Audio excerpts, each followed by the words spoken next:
Welcome back, everyone, to the final stream of the week. And to quote a certain trio of British vocalists, what the hell just happened?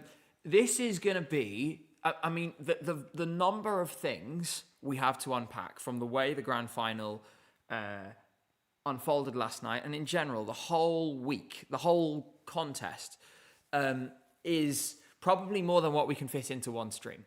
We'll do our best today for you, but it may take another conversation next week. I am bringing some friends in today, of course, to try and piece this together.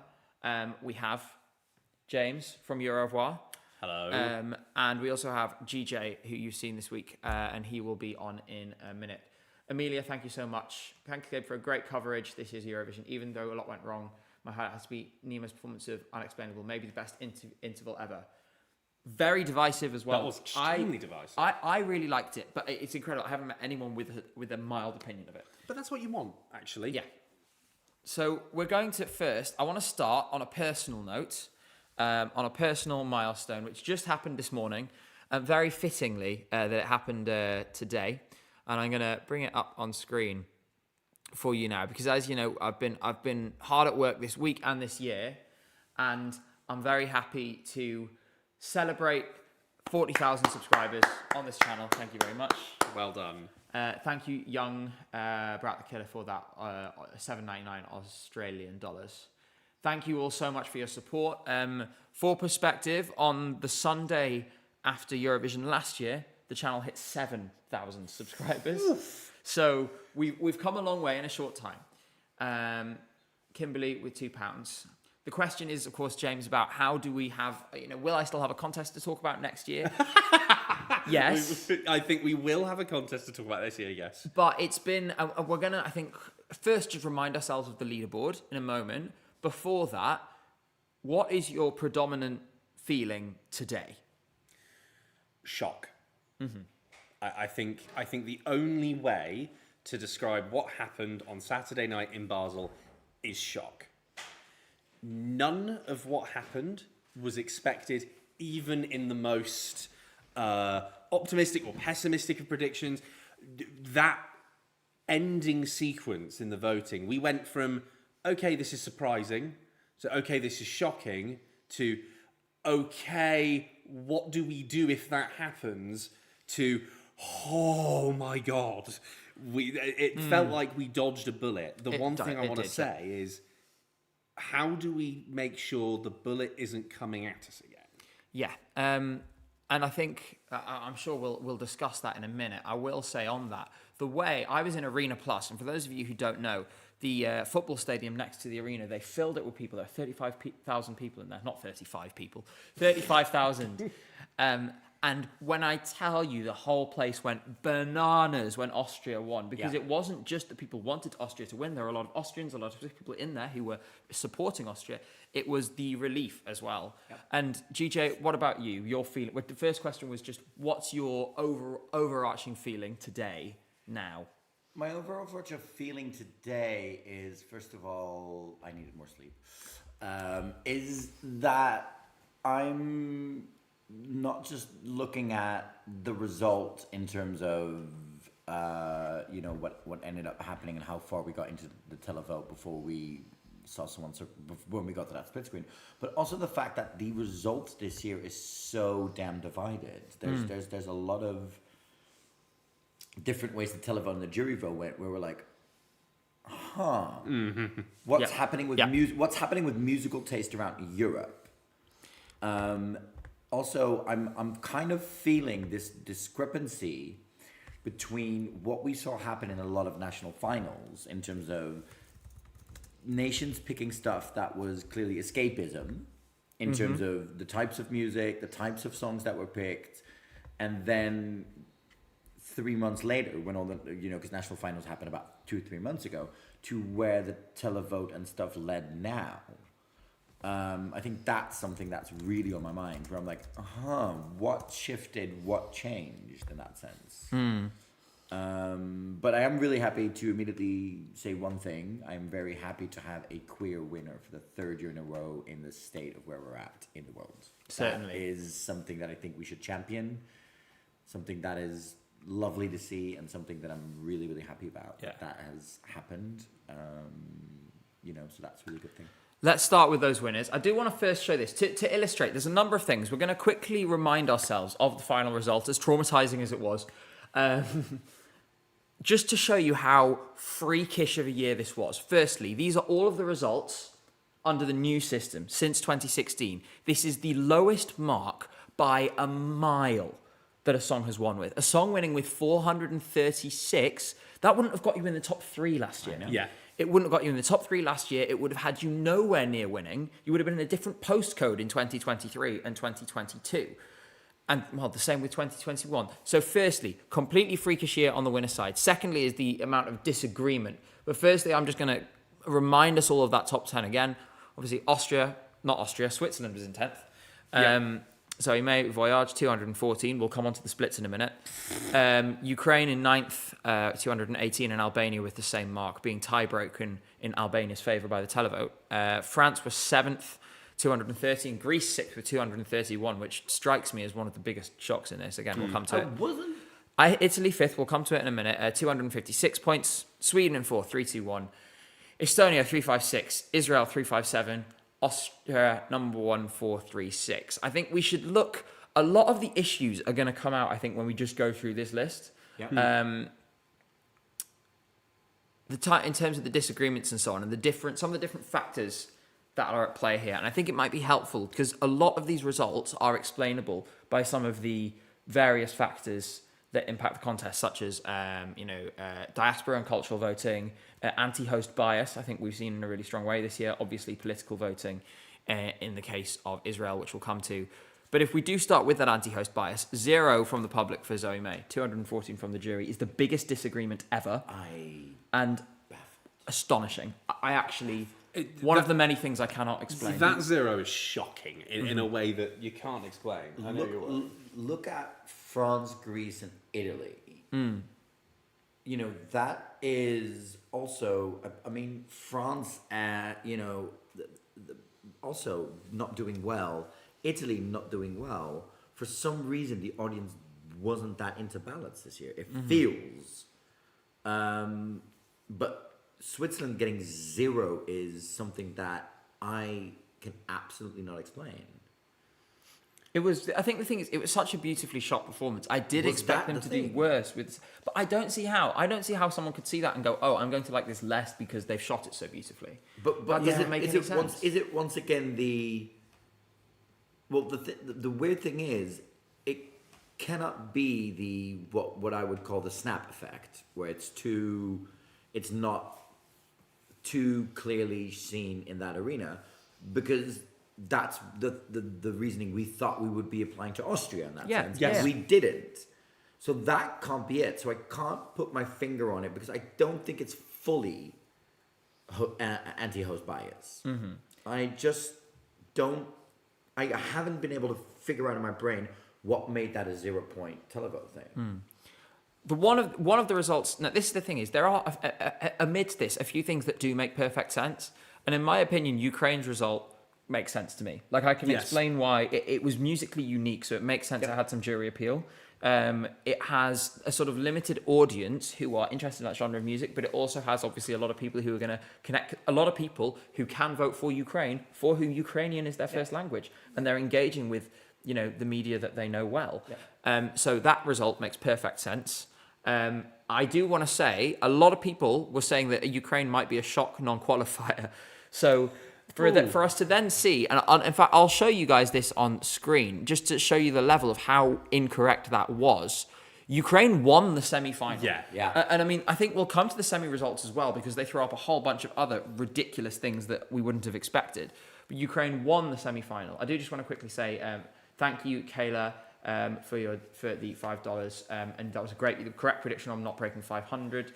Edward, we're going to come on to that as well. I think there's definitely some truth in what you're saying. Thank you so much. We'll keep blitzing through this quickly.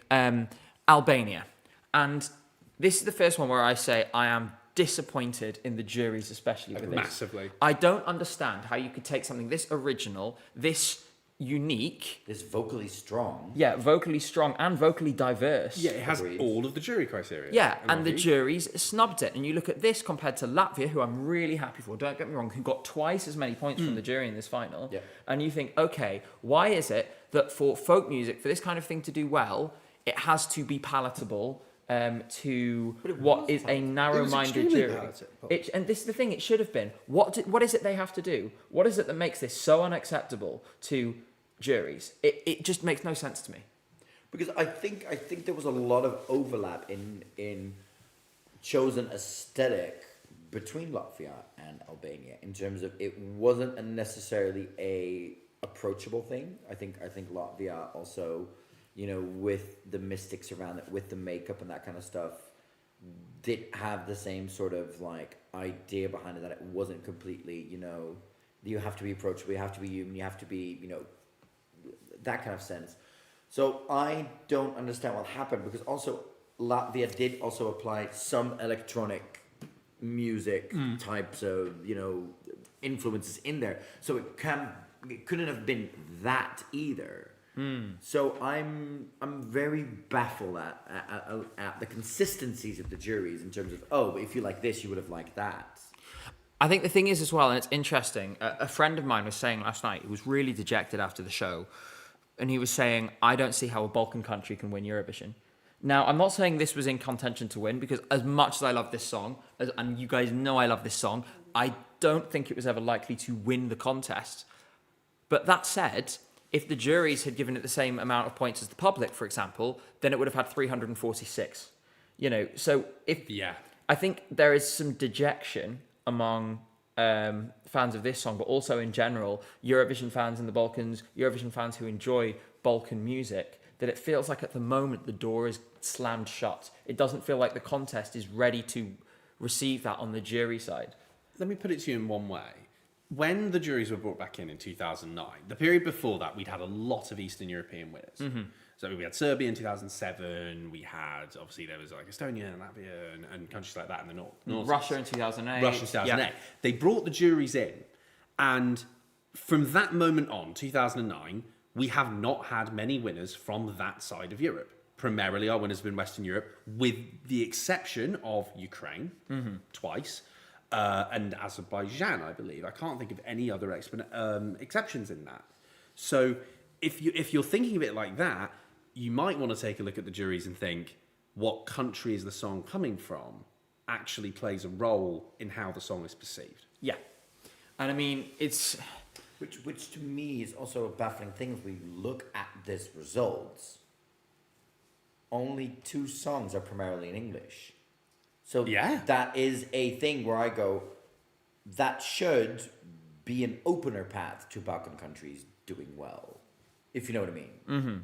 So I don't, you know, that's another question mark in my head where I'm like, if there's only 2 songs in that are 3, then it's still a, Yeah, it's confusing. There's a lot wrong with this.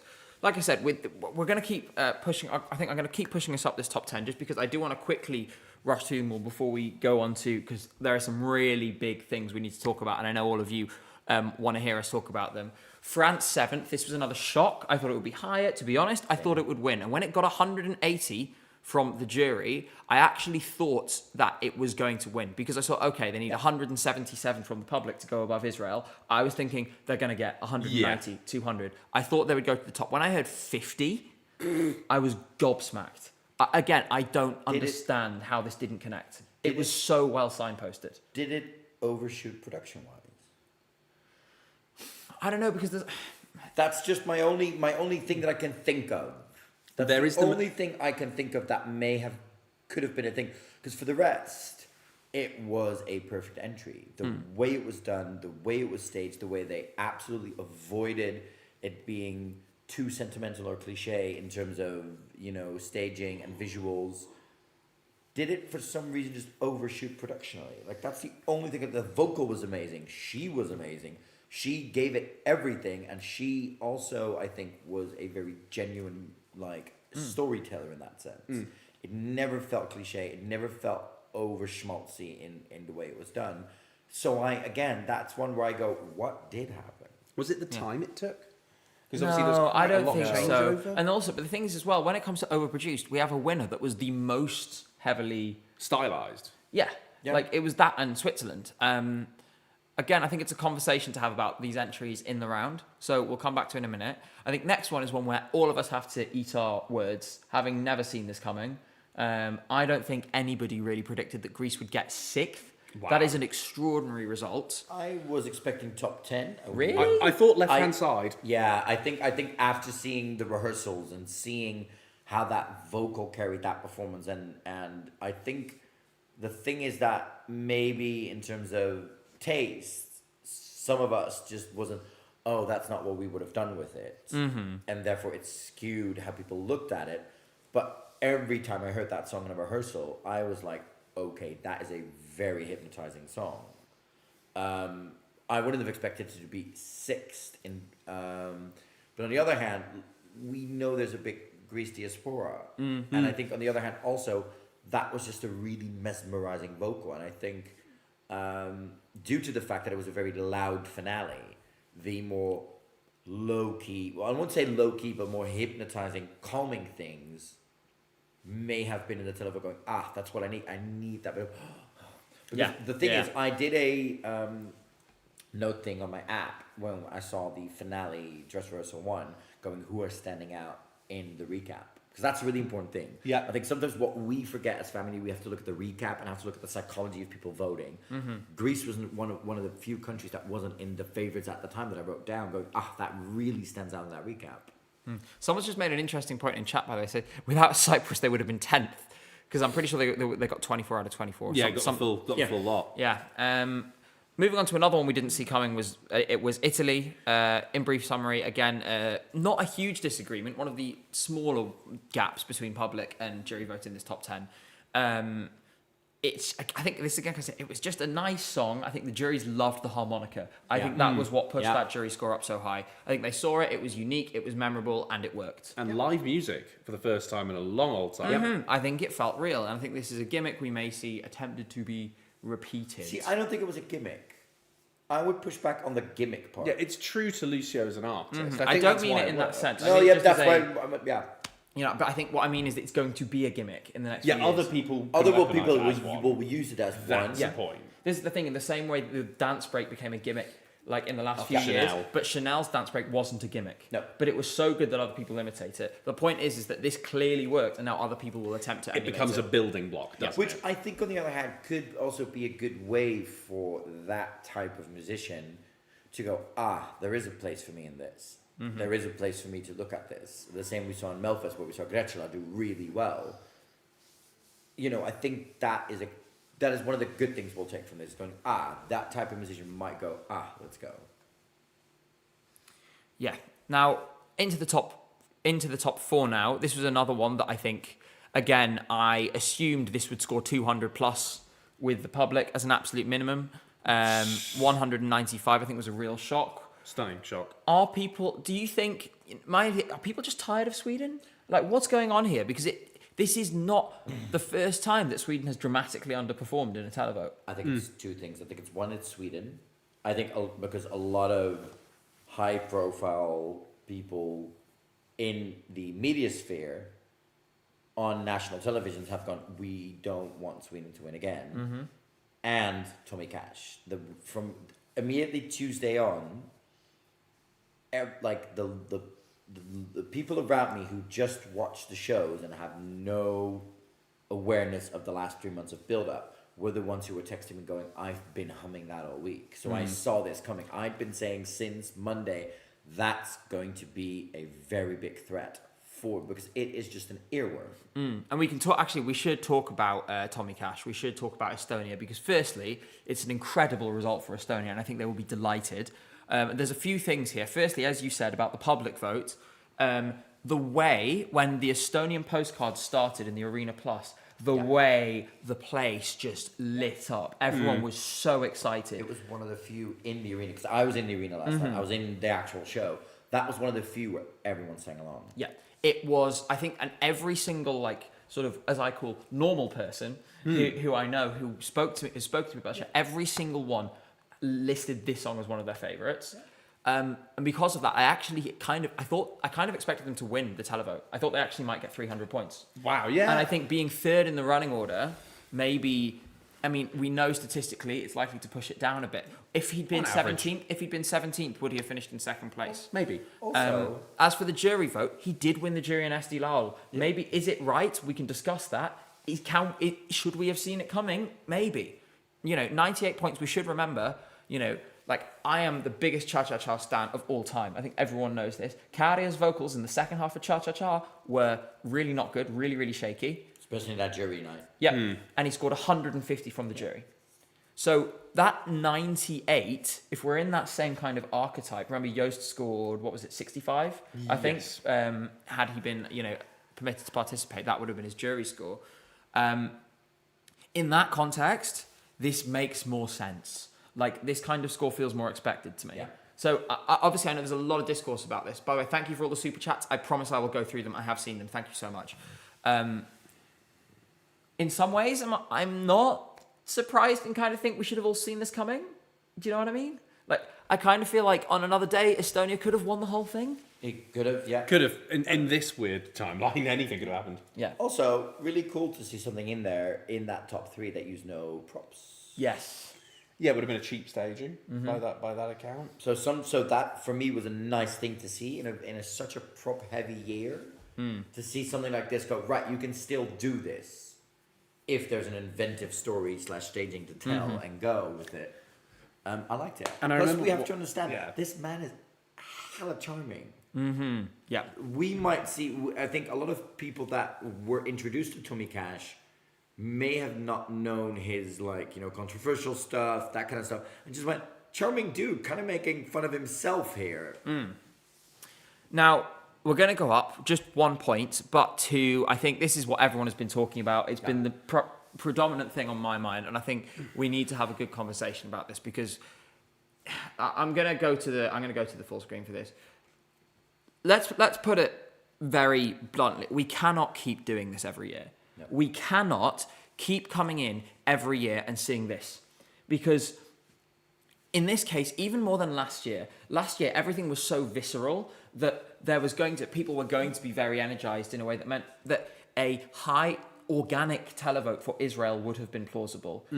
This is so blatant, so obvious in its lack of legitimacy that it's exactly what I said last night, aside from the fact that Israel being in the competition right now is morally reprehensible, this is so blatantly, and I'm going to show the votes on screen, this is so blatant in its, it's transparently manipulated in some way, whether that's through the mass advertising, whether it's through, people encouraging the use of multiple, voting 20 times, using multiple SIM cards, whatever else it is.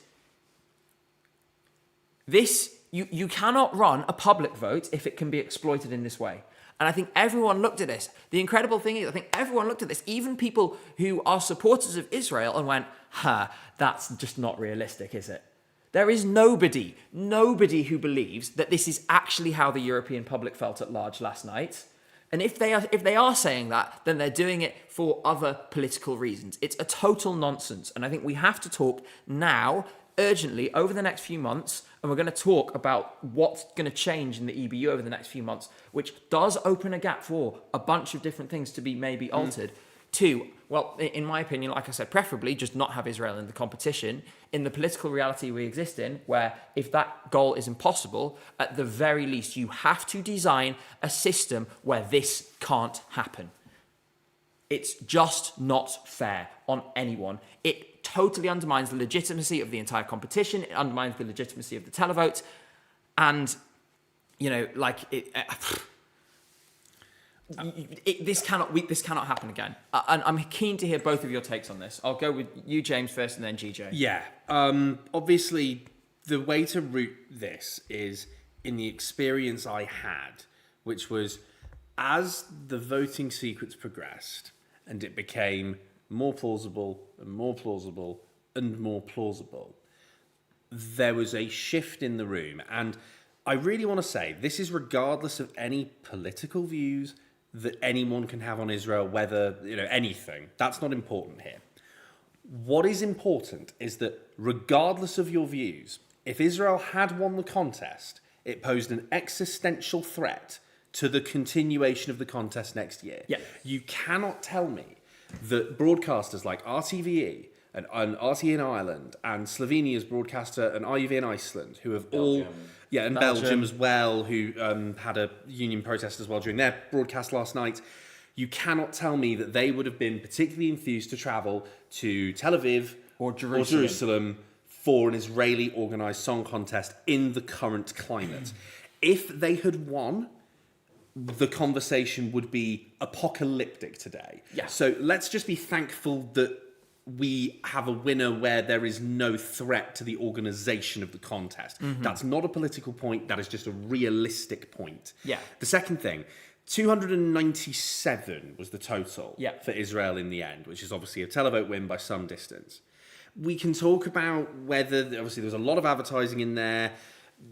We can talk about the fact that Hurricane got loads of points. We can say we expected it, whatever. What this says to me is that the disconnect between us as a fandom, watching the contest for songs, watching the contest for music, and the actions of voters who have potentially come into this voting for Israel with a political mindset, with an ideological mindset perhaps, the disconnect has never been bigger than it is right now, today. And there is a piece of work that we have to do as fans of the contest and as, frankly, defenders of the contest at this stage to say, how are we going to bridge this gap? How are we going to figure out what is going on here so that we can try and reduce the possibility of a situation where a country who cannot organise the contest in a way that will benefit the members of the European Broadcasting Union would be allowed to organise the contest? I feel like I just drop a mic. Yeah, I completely agree with everything you said. GJ, what's your take on this? You might be surprised by my take, but I'm looking at last year's results. Israel then got 375 points, which is more than they got this year. They got 323 from the public, which is... Speak up very slightly. Which is sorry, my voice today, I have been talking for 15 days straight. It's Sunday Eurovision voice. His voice is giving Skrodra Electronica a bit today. Now they're all going to say Zerm. Anyway, that's literally my goal today. So they got 323 in the public vote last year and 52 in the juries. That is a comparable vote to what we've seen them get this year. I think what we have to also look at is the fact that the rest of it was so divided, we didn't have challengers. That's because last year we were like a couple of countries even before, because Israel then became first in that leaderboard as well, and then Ukraine overtook them, and others started overtaking them. I think that is also a factor we have to look at this year, that this year there was no consensus in the rest of it. We did not have enough challengers to actually put it in. So I think that puts it in a little bit of a context. Yeah. Just to say that this has not just been the huge landslide. This is what they got last year. So we should have seen that coming. Yeah. And I think what we all didn't see coming is that there was no consensus on that side. What I do also think we have to look at in this sense is the fact that for some reason, the taste of people wasn't really good. Like, we see other ballads that were way better in this.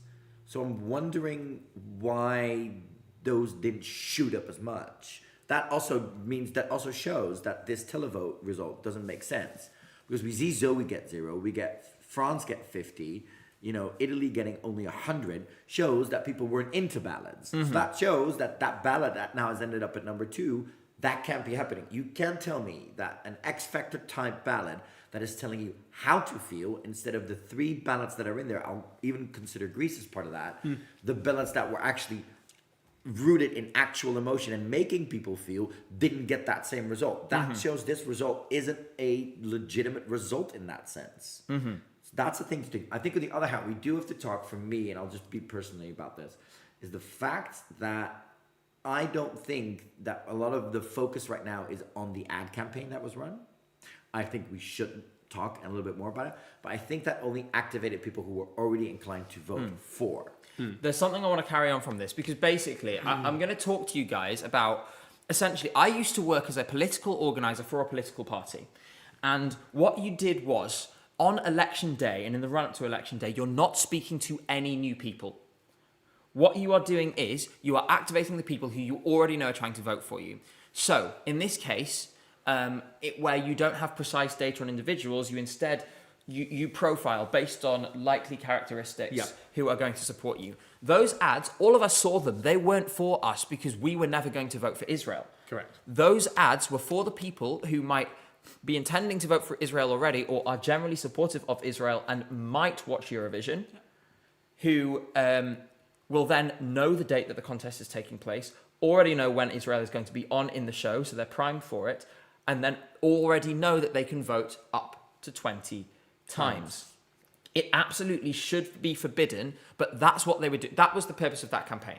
And here's the thing, lots of people never would have voted or watched Eurovision if not for the ads. Exactly, that's what I'm saying. Yep. That's what I'm saying is that's what what the strategy is here. We may also have to consider that a lot of those voters did not even watch. Yeah.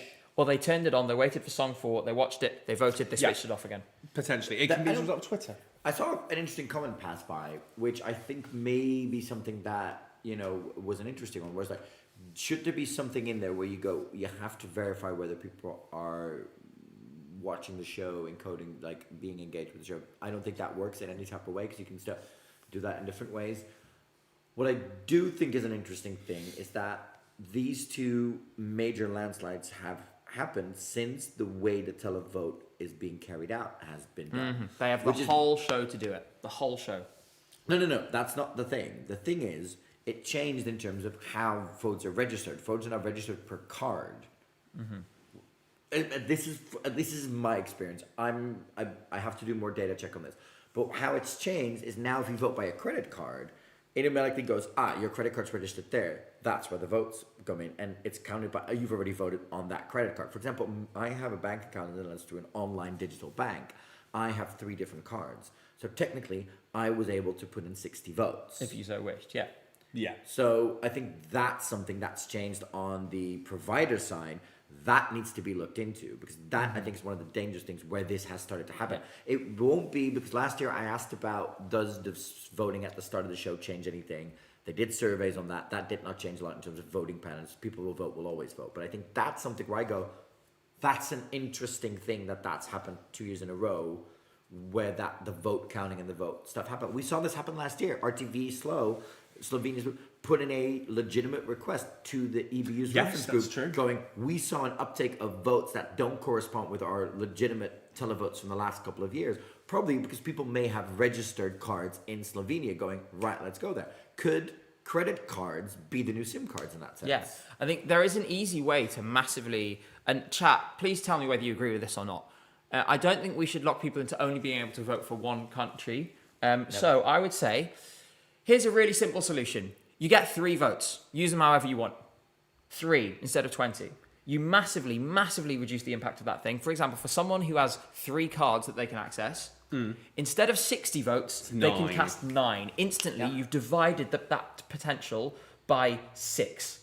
Or, here's another bold one. This is just me being bold on a Sunday with the brain capacity of a squirrel right now. No offense to squirrels. Unlike the rest of the time. I'm kidding. I love you, GJ. Please don't read me live on air. Continue. You're not. You just you're not Adam P. I'll be nice to you today. It's fine. We've all had a tough week. Anyway, continue your point. What if you go back to a system where you pay for 1 vote? You pay for 1 vote, but you'll just have to rank a top 5, and therefore votes are distributed to it. The vote will be a little bit more expensive, but you'll just go right. Just give us your top 5, and then we'll get that because then other stuff will carries on as well. That could be something we could look into. We'll have to see. But there's so much more that comes into not just this result. But I am constantly just going back to my first point where it is, I don't think we had challengers this year. Mm-hmm. The rest of the stuff was so damn ass scattered. Yeah. And that's where this was able to happen. I mean, I'm going to get actually what I'm going to do is because I'm pretty sure that table will be up. There's that really good table of the 3 results side by side on Wikipedia, which has the 2020 Jury televote. Yeah. Are you still allowed to even access Wikipedia after what your fans did? For now, Well, yes. maybe they're not. I think they're under a ban, aren't they? Yeah, they probably will be soon. You lot, I'll tell you what. I love you all to bits. You're also evil. It doesn't look like. Oh, there it is. Okay, so the split results of the final. And just look at this top 10 here, and look how many different countries are in it. This was all over the place. Yep. All over the place. You know, there's Wonder very how- few countries that the public and the juries actually agreed on. Interestingly, those were Finland. There was only a 20-point discrepancy. Greece finished in the same place. And other than that, you start running out of options pretty quickly. Something just crashed outside. Oh, there's a dog outside. That's what it is. I'm not bringing the dog in. It's not my dog. See, do you know what's amazing about this? If you look at the jury and the televotes, 15 countries are in those top 10s. That's 15 of the 26. Yeah. That's more than half. I think it may have, like, I'm going to be, okay, hear me out here. Okay. Maybe this isn't Israel's fault. Maybe it's just the rest of the country's fault. Just No, going I don't think it's everywhere Israel's else. fault. I think it's two ways. On one hand, I think Israel is the cause. Yeah. Oh, But definitely. the way in which the fault lies within, in some ways, the reason we ended up in this position is we had a 15-year record of an open edition. Yeah. The last edition that was as close as this, for context, was 2011. Yeah, Düsseldorf. When Azerbaijan won with what would have in the new system been the equivalent of about 420 points. I think Yeah, it depends about how this you now. do it. Depends how you do it, but it comes out somewhere around 450. But that was with 425. 43 countries, by With the way. 43 countries. That shows you how ridiculous Yeah. that year was. Yeah, I mean, this is the other thing, and this is the bizarre thing. In most years, we would have seen Israel with 357 and gone, oh, they're 200 points away. Like last year, if they'd end up with 357, they would have barely gone past. Would they have even gone past Nemo? Because Nemo scored something around 300 591 was the total. For and Nemo. scored like sort of 360, 360 something, 300. yeah. So usually the fact that the juries didn't, all it would have taken would the juries to cluster around 2 or 3. I mean, this is the thing: is Austria only needed 100 points in the televote. Yeah. So and looking at it now, you look at this and it's like, oh, 79 points. Partly was the order in which they were revealed, which made it scary. Yeah. I think that was, this is the first year where also that new televote system, which I've loved, like the way the votes were revealed, really works really well. And I want to, again, give them credits for the fact that something we discovered on Friday is they now, once we get to the televote and the right side of the leaderboard has been established, locked, nothing can change there, they disappeared. I really have to applaud that again. People who say that's like shaming them or stuff like that, I think that's actually done in protection of artist welfare. We don't have to keep reinforcing those countries that are still sitting in that green room waiting for the winner to be announced to constantly be themselves Staring at reminded. their own names at the But bottom also of the leaderboard. everyone Yeah. in the thing going, because that keeps the online conversation going. Oh, they got. I don't think that's. I think this was a really nice way of doing it because we're looking for a winner. We're not looking to emphasize on 0 points. On that point, I do want to kind of criticize, and we'll get more into this later, the fact that there was an absolute show of support for any country that scored really low in the televotes. They were given absolute big amounts of applause in that arena. Yeah, A for sure. shower of love for Asisal, for Zoe, Mariana Conte. for Imara Conte, but also for Remember Monday. That audience went, you were here, you did your best, we love you. And I think that is a commendable thing from the Eurovision fandom to be in that place. I think that's something that started happening around Rotterdam when we first saw that kind of stuff happen. I mean, the James Newman moment. Yeah, Yes, that was a big But change. that, I think, is just really nice to see, and that's something where we as a fandom, in the end, do go, listen, you competed, you gave it your all, it may not have landed in terms of, audience voting, but we love you, and you are part of this year's class. I think that's really And if I can pick up on that really, really quickly, I think it is a shame in ways today that we have to have this conversation about what's happened in the voting, because this has been, up until that point, I think a very good contest with a very good class of artists who have really given their all. We had a great grand final lineup with lots of diverse songs doing well. I mean, we've spoken about Latvia doing well. Greece up there is great. Even so, Zerm, I know it's 8th. I know people wanted more, but that's still a phenomenal result. 173 in the public vote. It's just a shame that we've had this one thing happen. And I think we should remember let's not let it mar the contest that we've had. We've had an excellent week here in Basel. This has happened. Okay, we have to face that, but everything else has been good. This is the thing. I mean, this is really tough because, I mean, a lot of you guys have been here all week. We've had the most amazing time streaming. You know, like, just think, 24 hours, just over 24 hours ago, we were sat here with Krista Siegfried. You surprised me with Krista Siegfried. But the thing is, right, next year won't be like this now. If there's no changes, we won't have that. Next year will be like 2024.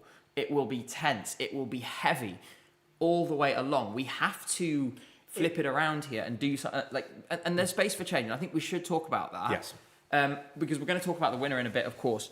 But I do want to talk about the fact that there is now, and I think GJ is probably the person to go to on this first, there's a lot of changes in the leadership of the EBU and, importantly, in the reference group. Yes. And I think we need to talk more about the role of the reference group in this, because it's not just Martin Green or Martin Osterdahl. The reference group is probably the body that has, for the most part, not been sort of seen in this picture as much. I think we need to look at the reference group mostly, also because I think, and this is, I know this might not be the way you're feeling right if you're watching this, but please understand the roles that these people have, and what we should not be doing today is sending absolute insults to Martin Osterdahl or Martin Green themselves. Mm-hmm. There is also larger things at play with the EBU. They are only a small part of what the EBU does. And the EBU is basically, because I want to start there, the EBU is in a bind. And I think that's something we as a fandom have to understand. Because the EBU is here, larger than they're due so much more. The Eurovision Song Contest is only I think 10-15% of what they do. It's what we focus on, but that's not what the EBU does. Mm-hmm. I'm not here to fully defend the EBU, but I'm here to explain it because I think it is sometimes really important to understand. What they are here to do is to protect and uplift public service media, which we see is under threat in almost every country, because every country now has is leaning more right wing. They're trying to cut back. Even it happens with the BBC, it happens in the Netherlands, it happens everywhere. Mm-hmm. The thing is, the EBU is in a bind. Why? On one hand, they have a government, Israeli government, trying to, for the second time in 2 decades, trying to demolish a public broadcaster because they don't agree on the independent news gathering that Khan does. Mm-hmm. So the EBU needs to support them. We've seen 5 press releases over the last 2 years going, we as the EBU are worried because this is a trend that's happening. Mm-hmm. Yeah. So that's a bigger thing. So that's one thing. So that's the main reason they can't go, oh, we want Israel out of the contest, because that won't happen. On the other hand, the reference group is the one that decides on a lot of decisions that happens. Martin Osterdahl and as Martin Green said in the interview that I did with him, Martin is in charge of the show production. He's the executive producer. Mm-hmm. He's the one going, right, how do we do voting? But he's always there with the reference group, and the reference group is the most important organ. They decide on recommendations that the members does, and then talk to Martin Osterdahl, what's your opinion on this? Should we not? But they vote things down. The reference group was the one who recorded the vote last year for a disqualification. The reference group is the one who decides each year what the vote split is, in terms of, is it still 50-50, is it something else? What we've seen I think over the last couple of years, and we have to start there, is that there's not been a lot of broadcasters on that reference group who dare to oppose. I mean, look at it. The Netherlands was in. They were, I think, very strong in terms of a couple of things. Before that, Israel was in. There's a couple, because how it works, half of them are elected by the rest of the members. Other half is people that come in through the broadcasters that have just hosted.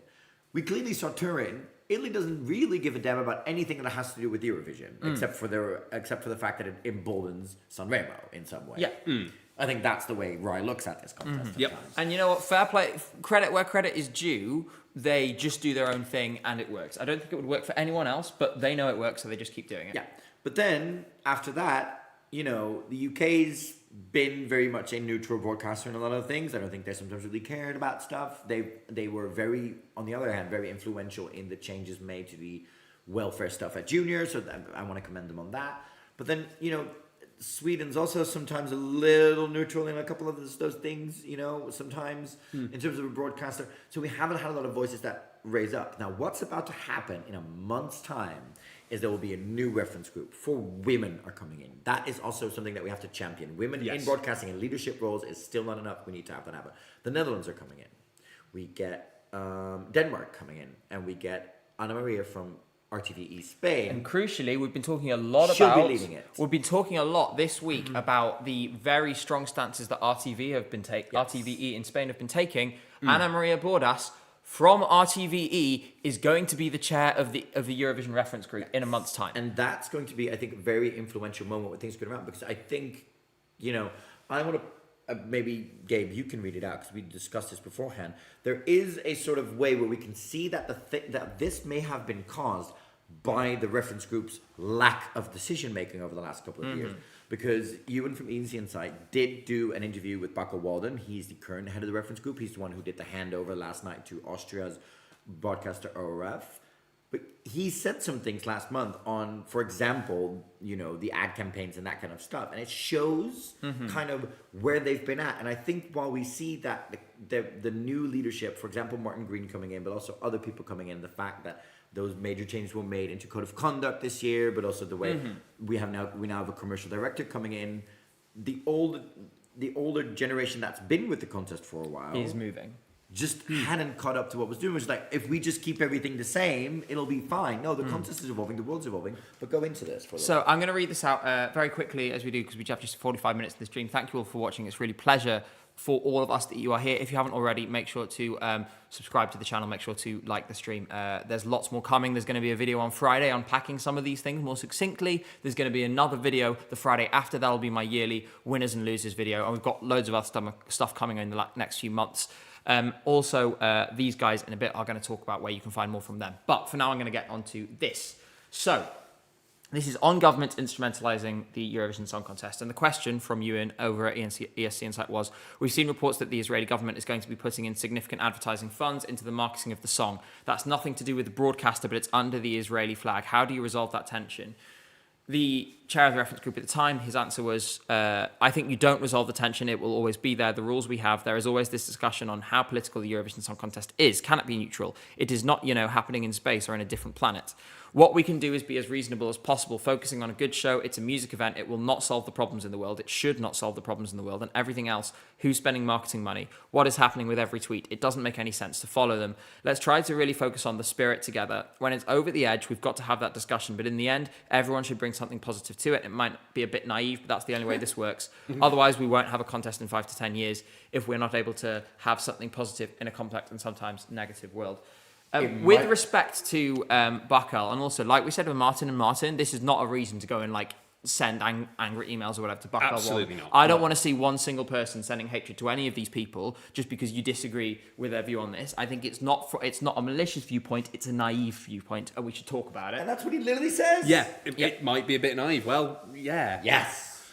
And I think this is the thing: is ultimately the way you safeguard the contest in terms of keeping it in a position whereas politically, because in an ideal world, yes, I'd love for the contest to be just about music and not be political, but it is because it's between countries.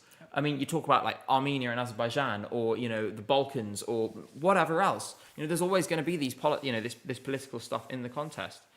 It's like I said, it's a genuine position. I don't doubt. I just think it's completely incorrect. We have to grasp these issues. We have to actually okay, there is this anger. How are we going to deal with it in a way that is healthy? There are these problems. The contest is being influenced by these different forces. How can we neutralize it to preserve its integrity? I think there's a much deeper discussion here. It's not just about somebody, I don't know, saying, I've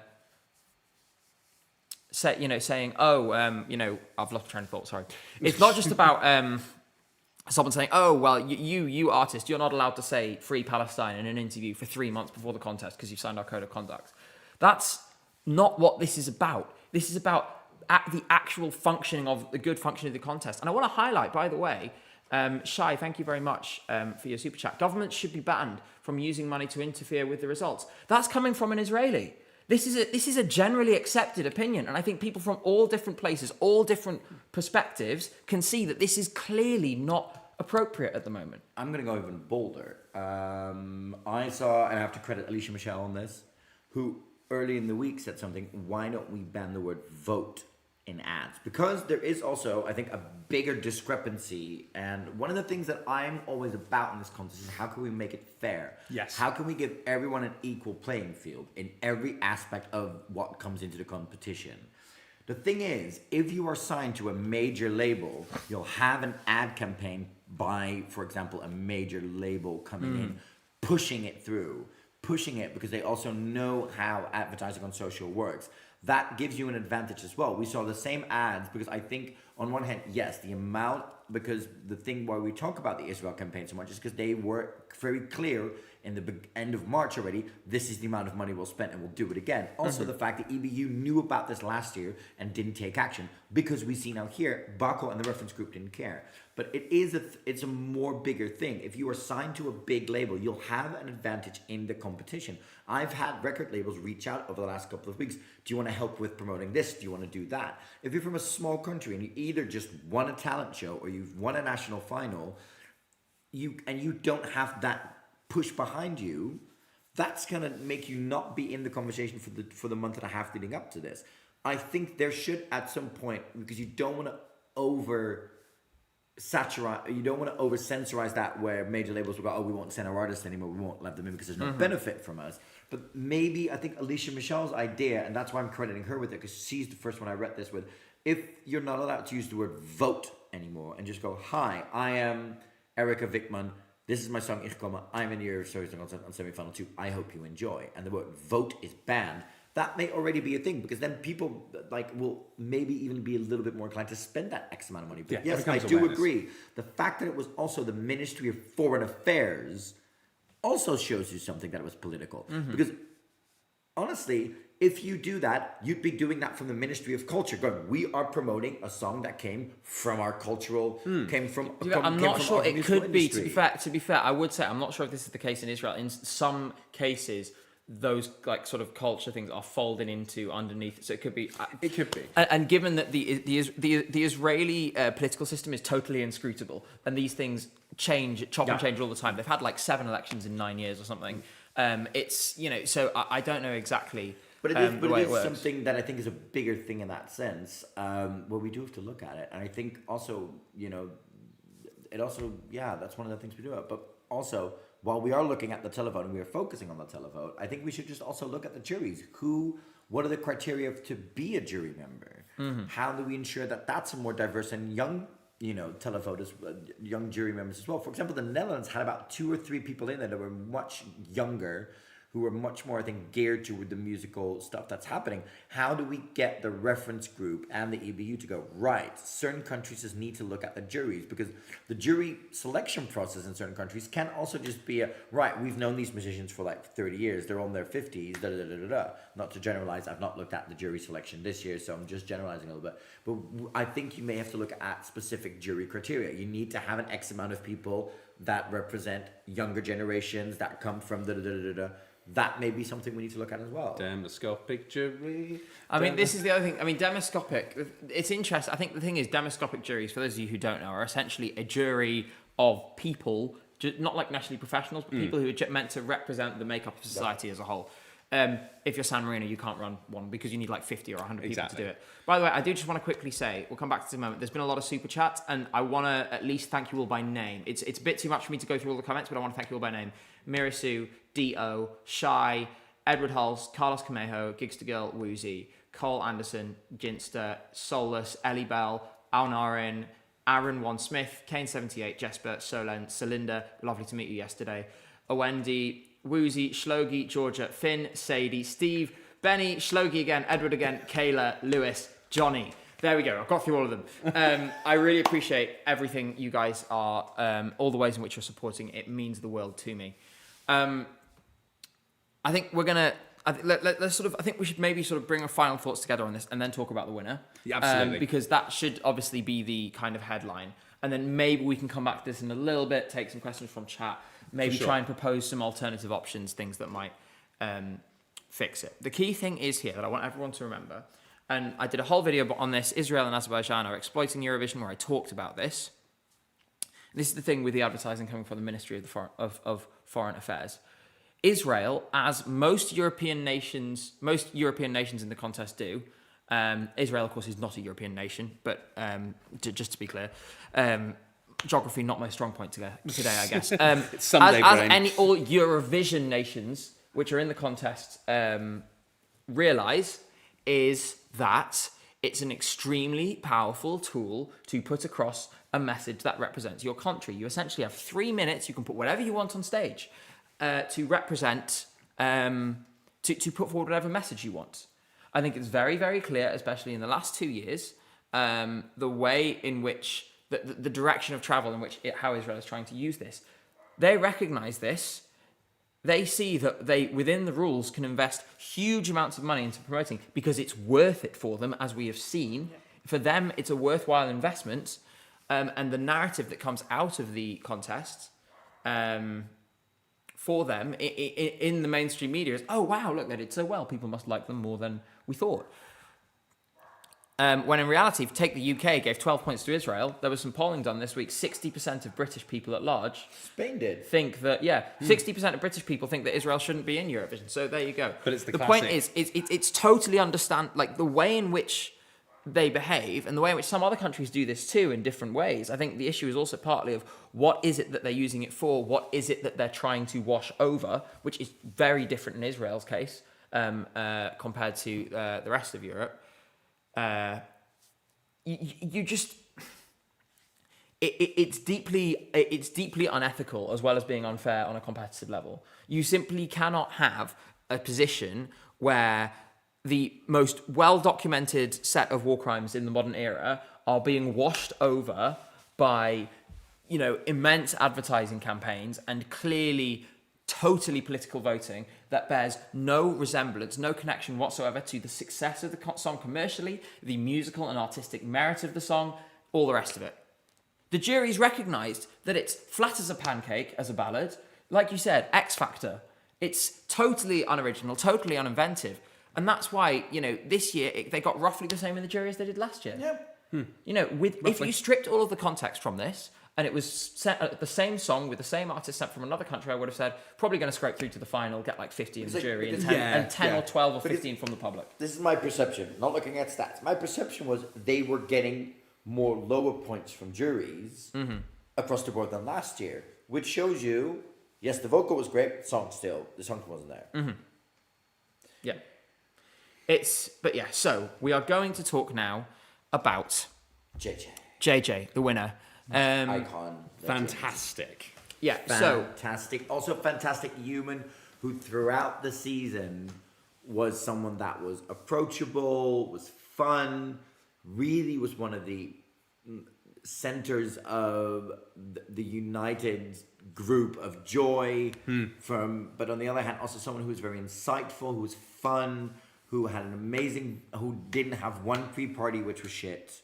We may have but let's say he was flawless. Every time he was flawless. The only time he shook a little bit in the semi-final, his lower registers, a little bit of nerves, gone to the final. I thought his grand final performance was his best performance, and as we saw, it turned out it was really, really important. It is incredible to look at this though, and you see fifth in the semi, first in the grand final. Yeah, that is a quite incredible turnaround. From that to that. I mean, it just shows how powerful the juries are. Of course, Austria won the jury vote. That's a big addition.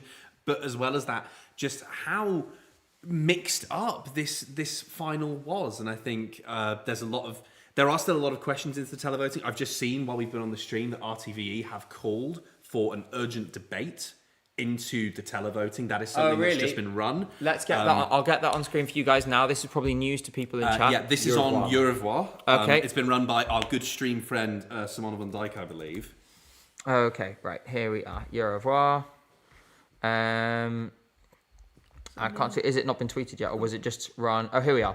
There it is. Okay, so this is an article. So it's already happening. RTVE, it's just loading up now. RTVE calls for urgent debate on Eurovision televoting. I know this is going back to where we just came from, but I think because this is breaking news, and I think all of you guys will want to know about this, we're going to go back to this. They've formally called for it. They're requesting an audit of their own televote results as well. Let's see what happens. Handled through Once, an independent German company used by the EU. That was previously Degame. Degame, yeah. So Thomas Niedermeyer, who's the main voting guru at Eurovision, he is the guy at once. He was the Degame, so it's the same thing. By the way, I know it's spelled like Degame, but I briefly met him this week. It definitely was You Degame. asked him? Yeah. Yes, indeed, I did ask him. That's the real journalism that the ESC Game YouTube channel provides. Yeah. Amusingly, he also told me, I remember there was like a 5-minute delay in the televote result in like early 2010s at some point. Apparently that someone had knocked an Ethernet cable out or something. Like just a cable had come out which has stopped it from, they plugged it back in, whoosh, off it went. Lovely. So that it shows you that there's this human element. Anyway, so clearly, like, this is good to see. I feel quite affirmed by this because it's good to know that we're not like going insane and that everyone else thinks this is stinks as much as we do. It's just so obviously. So this is the first one. I suspect we might see more come out the woodwork on this. Well, there is one line in this that is really key, which is RTVE, according to a report on its Telediario show, is one of a number of broadcasters requesting the review. And may we also see that due to RTVE, RTE, RTV Slow, and remind me of the Islamic Rav. Rav. It's probably not pronounced Rav, but I'm going to say Rav. Martin Green has already committed to a conversation happening in the upcoming weeks about the partition of Israel in the competition. Yeah. That's already a step forward from the previous position that was basically what the board of the reference group in the EBU said. As long as our members don't complain, we can't take action.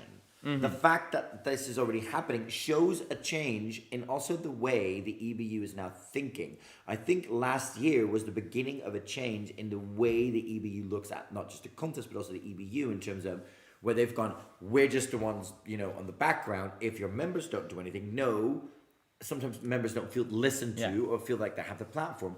We then saw things change. Half of the code of conduct ideas and the changes we saw within the contest are coming from broadcasters last year feeling free to speak up in the fall last year, having these amounts of changes. So there is already slow change happening. It might not be happening in the way it's quick enough as we want to, and we need to stay critical. We need to stay pushing. We need to stay vigilant, but it is something to look at. The other thing here is as well, and this is actually something that, and if you haven't already watched the Jon Olason interview on my channel from this week, Yeah, you're on the sand. Sad. we're not going back here again. Behave yourself. This is God, I love actually, France. but the thing is that it's useful to understand because Eurovision is such he talked at length about how enormous an organisation it is, how difficult it is to move the parts within. Yeah. And if we talk about Martin Green just came in this year, Jon Olason was saying when he came in as the executive supervisor, 2011 was already in train. It was already just going. So you just join and do it. It's not until afterwards that you could start to move things along. Yep. So I think probably Martin Green has not really had a chance to affect any change in the organisation because that happens from now until really September, October when things start to get set in again. When the head of delegations meeting happens in, I think it's November, where they confirm the participants list. It's between now and then that things move. And I think that's important as well. That's why I think on a previous stream with you, or we said it on our podcast in the Netherlands, is like the amount of calls to action now, yes, publicly they're very important, but the actual changes happens before, exactly in the fall. That's where we also as fans have to empower the organizations, the unions within broadcasters. That's where the change will happen. And also I think when you look at Martin Green, I don't think you want to come, like he's not had any experience from this point of view. He was an executive producer in Liverpool. So you can't just immediately go in and just whack everything over. You need to first see how things are run. That's why I think until now, I have to commend him. He was so visible the last week and a half, which incredibly is visible that I've never seen from the view. And he did a lot of media as well. I don't think that in my 5 years in the contest, I've ever seen Martin Oostendaal in the press center, walking around, talking to people, being with people. Green did do that. There is a little bit of a change there.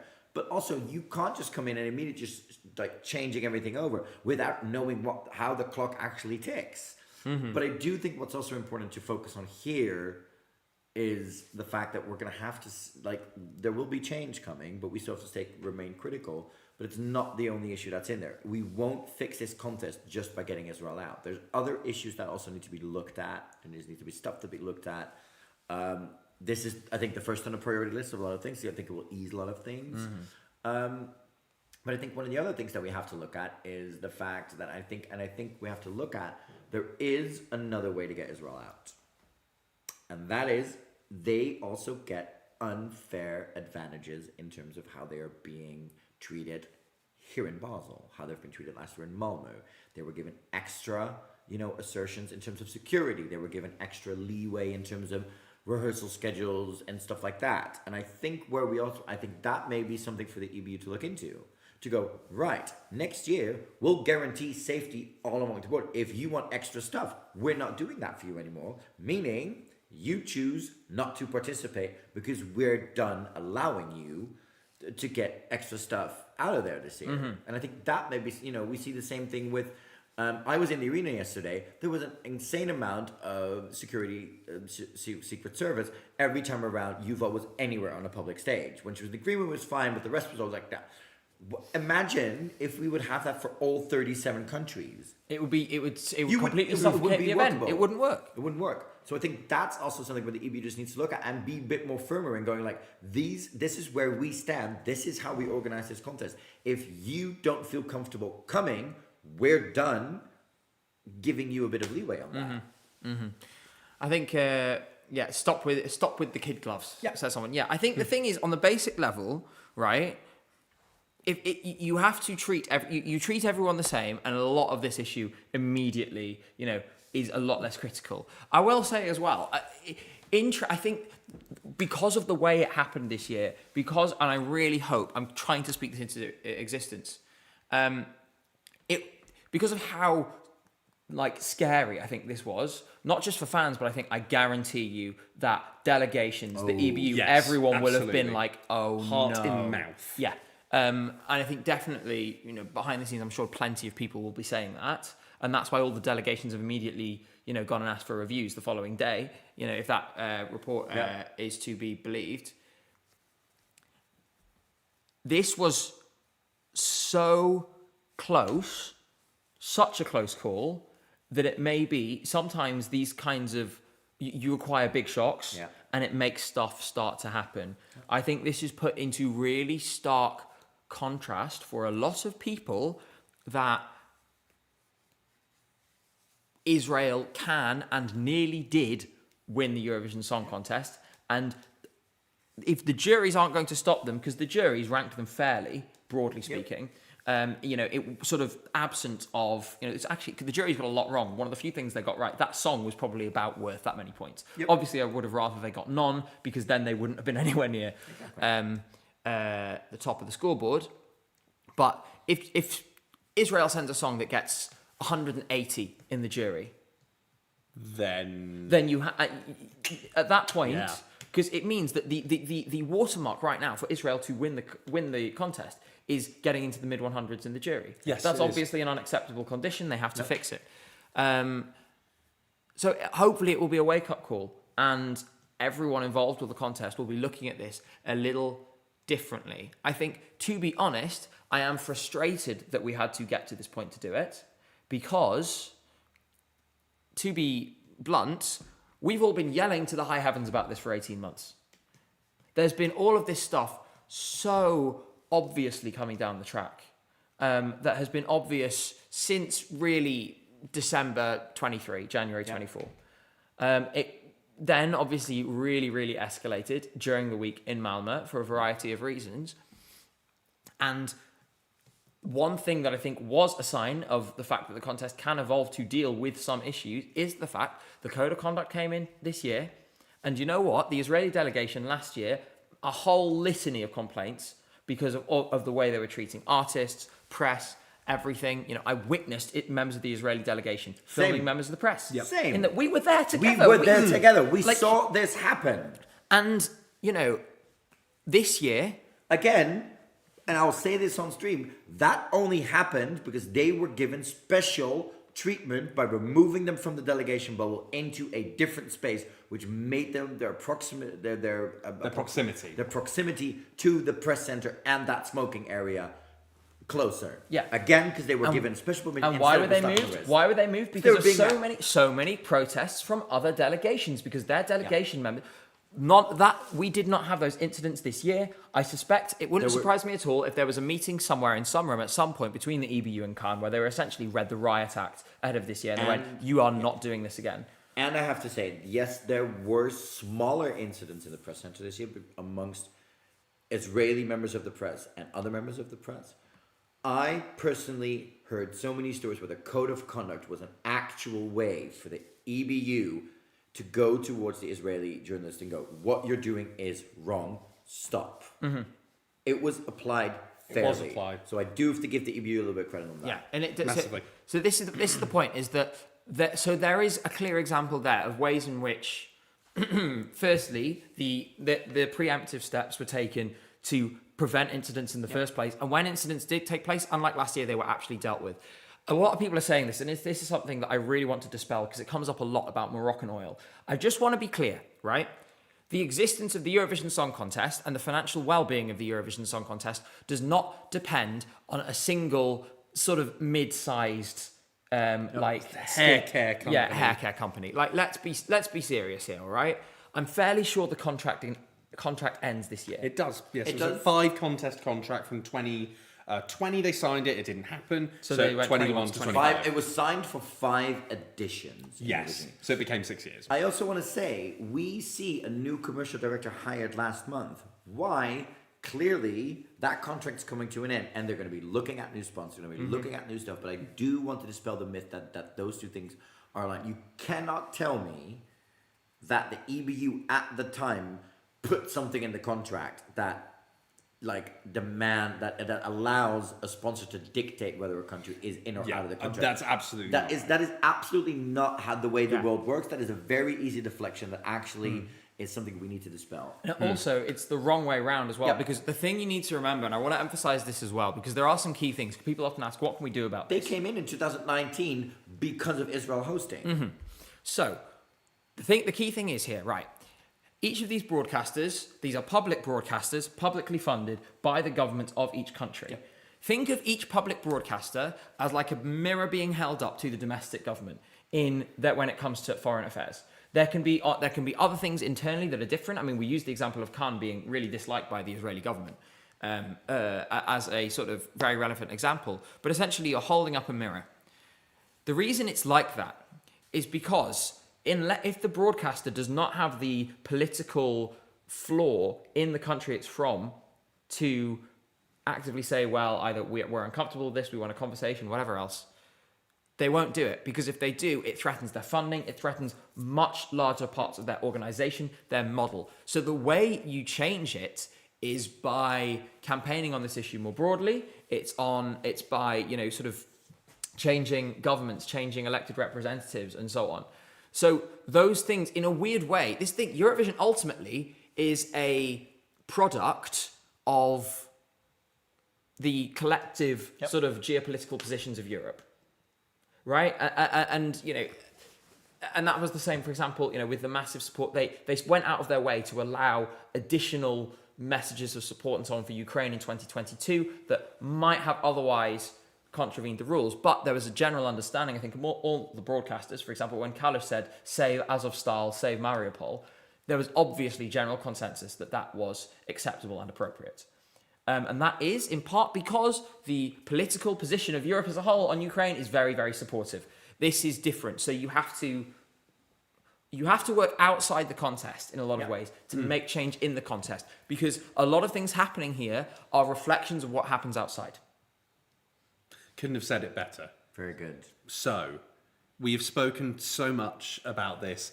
Shall we get on to the happy part of this? Because there are happy parts of this weekend. I'd love to. And we were going to talk about JJ, and we haven't fully gone into it. Let's talk about that performance firstly, shall we? The winner.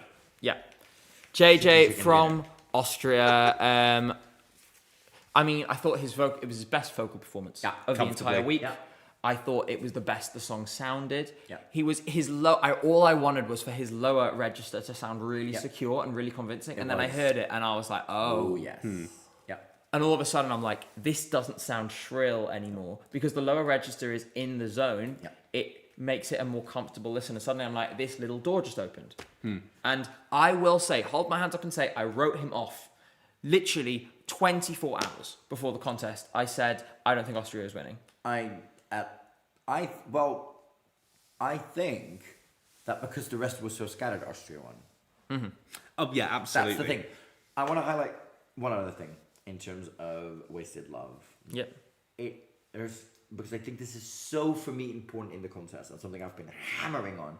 This year we saw new creative people come into the contest. And last year, Sergio, of course, smashed it with Doomsday Blue. But the fact that on a second attempt, a creative director helped an artist win is really important, because we've been dealing with a damn ass monopoly of 2 or 3 creative companies and directors going into the thing and going, I'm staging 8 or 9 of these entries.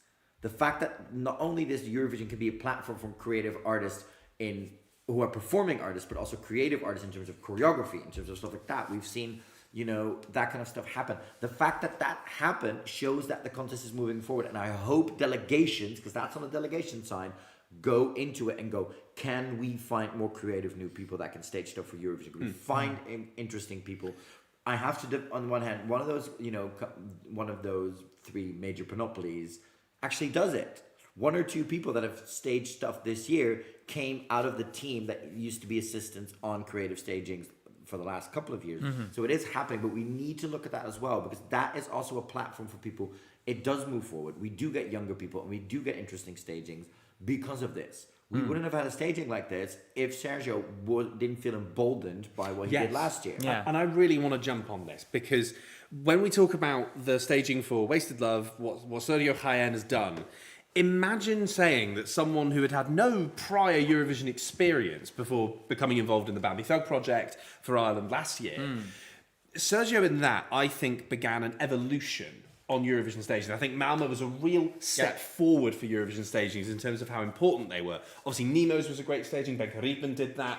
Ukraine's was a phenomenal staging. They got, I can't remember her name, but she'd done stuff with huge artists at the Grammys and all sorts, and that at the level.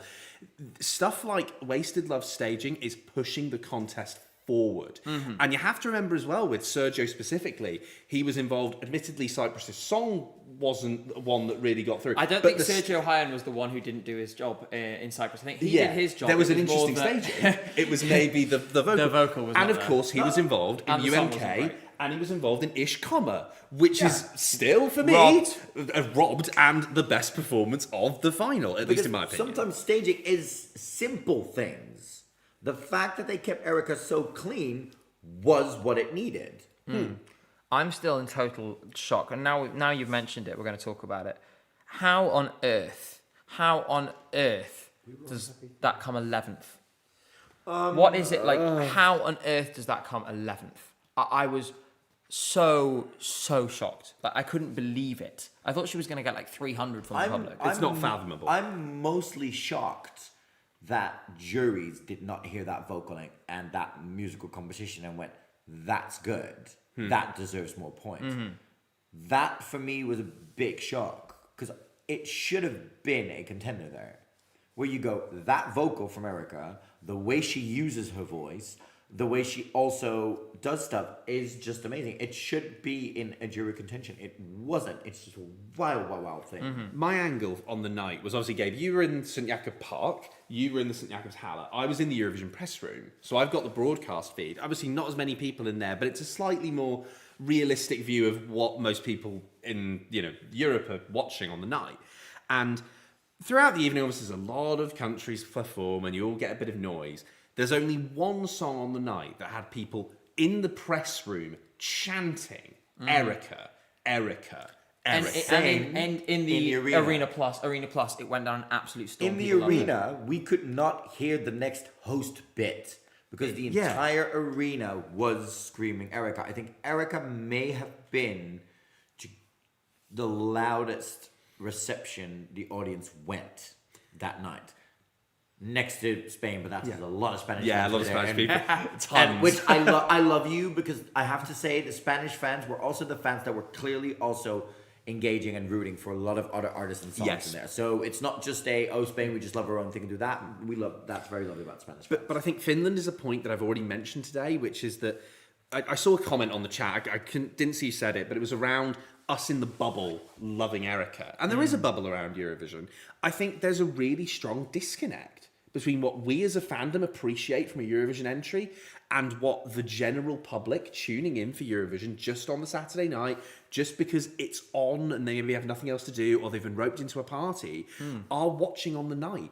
And I think it is incredibly interesting to see the levels of disconnect. From the fandom perspective, there was not a lot of people who were massive fans of Espresso Macchiato. It was sort of like 20th on the Eurovision scoreboard or something like that. And yet that, if not for Israel, would have hoovered the televote. Yeah. So there's a clear disconnect here. Yeah, this is the thing. I mean, the thing is, without Israel, Espresso Macchiato would have scored something like, I can't remember, someone already calculated this, would have scored like 290 something in the televote. Yeah, that seems realistic. Still, Austria still would have won, but it would have been closer. I think we obviously talked a bit about Tommy before. I actually want to go to the opposite end here. Again, we talked briefly about Switzerland before, and I'm keen to hear from you guys in chat, and I'm here, keen to hear from you guys in a little more detail about why it is you think Switzerland didn't do well at all. Was it, aside from the hosting thing, it was unique? It stood out from the things around it. It was filmed. It was filmed beautifully. They have a special lens for it well. I don't understand. This might actually be the biggest mystery of the night for me. I mean, It didn't stand out in the recap. That can't possibly explain everything. No, but it was just one of the things where I clocked that on Friday. It didn't stand out in the recap. Factor, yes, but I mean, but maybe there's something in there. Why didn't it stand out in the recap? And then we can go back to why. I'm trying to resolve a crime in a different way. What section was used in the recap? One of the softer version. It wasn't the. It wasn't. They should have used that in the recap. Yeah, they should have used that. They should have used that in the recap. You're correct. On the other hand, I want to maybe slightly turn the conversation back to something again positive, if possible. Switzerland did get a lot of other shit, right? I'm sorry for cursing. Those 3 shows, this city, everything they've done has moved Eurovision forward. Yeah. The fact that Austria now next year will have to go for an opening ceremony and go, well, we're going to have to elevate that. Looking at a flag parade that once again felt modern and quick, a right balance between off-kilter humor but also keeping the show going forward and having fun stuff in there. Getting VTs out there where I think we only saw Loreen once and we never even saw Mons, where we got interesting, fun stuff coming in. The fact that we got Hazel, that we got a fondue bit that was so filthy. We got, Justina blowing an Alp horn last night and absolutely flailing it. The fact that we got, the joyous, emotional roller coaster of having Lumo in our lives over the last 3 months. But also this city, the fact that everything that happened. Switzerland, as a host broadcaster, did everything right. They did everything they should do. They moved the show format forward. They got that new qualifiers announcement in for the semifinals, which worked. I don't want to hear anyone say it didn't work because it was quick, it was fun, it was thrilling, it was fun. It made all of us go, wait, so they've been on twice, so they can only come back once. No, that really did change the dynamic, actually. Well, we watched the semi-finals together, and we would always keep speculating, what does this mean? What does that mean? Particularly in that semi-final, the first semi-final, where you had Portugal, Slovenia, Azerbaijan, and you thought, okay, something weird's going on.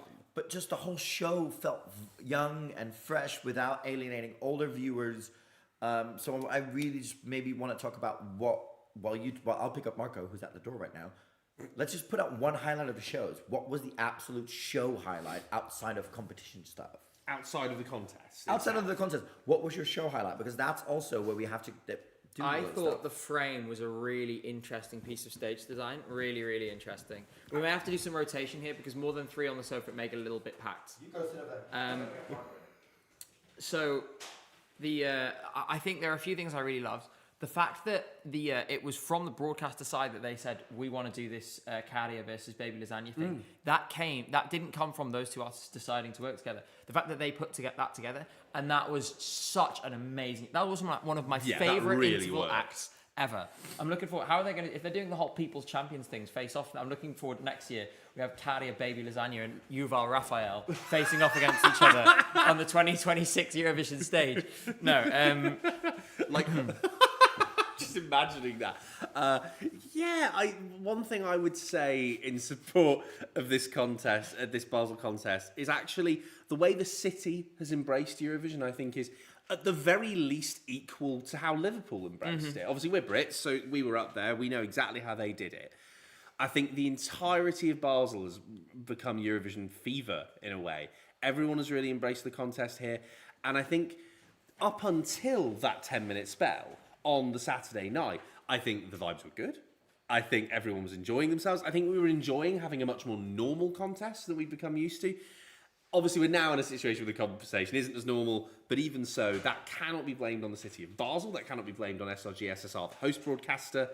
So I think it was a great contest. Now I'm being shooed. No. I'm telling you to come this way. So I'm sorry. So I we are can't now look. joined by Get joined by another guest. It is Marco Dreyer Hello. from the Ding a Dong Het Songfestival podcast. Yes. I got it right. Exactly. I've been practicing this season. We were just saying, our vibe was just mentioned. So why don't you pull the glasses back down while you tell us this? What was your favourite show related moment of the season? My best non-show related moment of the season was.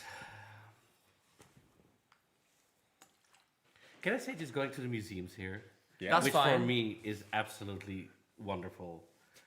The city having like 1 million. Sam Smith. Oh my god. I was going to say, welcome the newest member of Vibe. It's Sam yeah, Smith. Yeah. Well, Sam Smith, Swiss Museums. Danny on Beard BBC yesterday Two. thought it was Sam Smith, so my life is just complete Yeah. at this point. Speaking of that, we should talk about some personal show highlights. Sorry, DJ. I think we'll do some I'm rotation. just loving you looking at that. I'm curious what yours are. Well, I'm going to put this on screen. None of you are going to be surprised by this one. I saw this result, and I was absolutely thrilled. This was one of the things that actually really cheered me up last night. And I was delighted because I was like, for Iceland, they need big, this will go down well in Sweden. This will go down well in Norway. You guys are Dutch. I don't know why I didn't miss this. This is exactly the kind of song that Dutch kids and really love. My nephew voted for Kai because he followed them in the preseason, but saw Vibe on Tuesday and went, yes. So this was such an obvious. I don't know how I missed it. They get big points from the Netherlands. I called my mom this morning. My mom was pre-5, like pro-5. Yeah, Pro vibe. I'm extremely pro Vibe. They're I just and the fact that it wasn't that they got points from almost everywhere. So many different countries giving them points, and that was a really really magical thing to see. I saw that and I was like, yes. Because I was, this was the sort of thing, we weren't sure whether this was going to happen or not. We spent the whole season being scared about this, but sixth in the semi and in a tough semi-final as well. This beat Poland, it beat Norway. It's extraordinary. Poland. Yeah. it beat Justina. Yeah. Yeah, 97 for Iceland and then 85 for Poland. You mean Justina? I put a clip in the recap that had no vocals, but just be hanging there. Sorry, that was so one. That was. She was just chilling. You know what? She was just having a It was nice a time. great- It was a great visual. It was a great visual. Yeah, I mean, maybe she should have been singing it though. Yeah, on the maybe. other hand, I mean, we should actually look at this semi-final for a moment because Belgium 14. Yes. Yeah, that is wow. That needs analysis. to be It honest. reminds me of that. It reminds me of that clip. In fact, I'm gonna find it and I'm gonna play it because it sums up my feelings about Belgium. I know what's coming. So I'm just gonna I'm gonna put this on the screen because I have no idea what's going on. this Oh, you're is gonna love this. This wait, is wait, proper wait, British wait. YouTube heritage. This. So Okay. this is how I feel about the Belgium result. Easy top three. If I'm not 16. That's honestly the model for the entire week. Yeah, no, exactly what we did with Belgium. They'll be second. Yeah. 14th. Yeah. And so it's extraordinary. And if we look at where these points have come from, it got 12. It got 12 from San Marino, course. and then 5 from the Netherlands, Of 5 course. from Iceland, and 1 from Estonia, and that was it. What is this? How does this happen? 5 from the Netherlands, but San Marino said that What is is the happening? one. What is happening in San Marino that they were like, yes? I think San Marino is one of the most interesting juries. They do the most random stuff all the time. They have really cheap alcohol there. Oh, do they? Yes. Oh, you that don't pay makes taxes sense. on it. Oh, maybe we should go to for San Marino next Maybe year. we should the San Marino Outlet Experience drinking stream. If anyone's Yes. up for it in chat, do let us know. Yeah, maybe it's a sign that Belgium would have done well in the juries in the final. Well, it'd be interesting to see what would have happened if we put juries in the semi-final. I think there's a debate to be had Yes. about bringing those Yeah. back. By Belgium the might have way, benefited. the other thing here, I do want to highlight San Marino, 12 from Italy, didn't get above 5 with anyone else. That alone, this is how important the draws are. Purely because Italy was drawn in the same Yeah, semi-final as San Marino, they Yeah, qualified that over got the Cyprus. lift. That was it. And for example, what if Italy had been replaced with Greece Yeah, or precisely. something like that? Then they're out. It flips around. Otherwise, at the top of the scoreboard here as well, I mean, obviously, I'm not going to show the map now because I've shown it enough. You want me to show the Cyprus points? And I will in a minute. I just want to say how delighted I am for Albania to Yes. get Yeah. a result like this. I mean, that is a tour de force. And also, I want to highlight the diversity of different places this is getting points from. You know, the 12 from the rest of the world, firstly. which is- But Ukraine, Sweden, Poland, Italy, Croatia, Switzerland, you know, big points from Portugal, Slovenia, Belgium, and also crucially it shows this is not a diaspora vote. A lot of these markets where it got 7, 8, 10 points are places where there's not that big an Albanian community. I feel People connected with this across the I board. feel like between now and five, maybe something like that years, we could have an Albanian win, like really close. I think juries, it's on juries. Yeah. If the juries get on board with it, then sure. Yeah. But otherwise, I think it might take a little while, just because I think at the moment the juries are not ready for the Balkans to win. And then obviously at the top, we'll give Ukraine their flowers to, again, a really strong performance. All I'm saying is, I told you so. On to, I think, another one that I think everyone here was delighted by, not this. This one here. This is unbelievable. Latvia came second.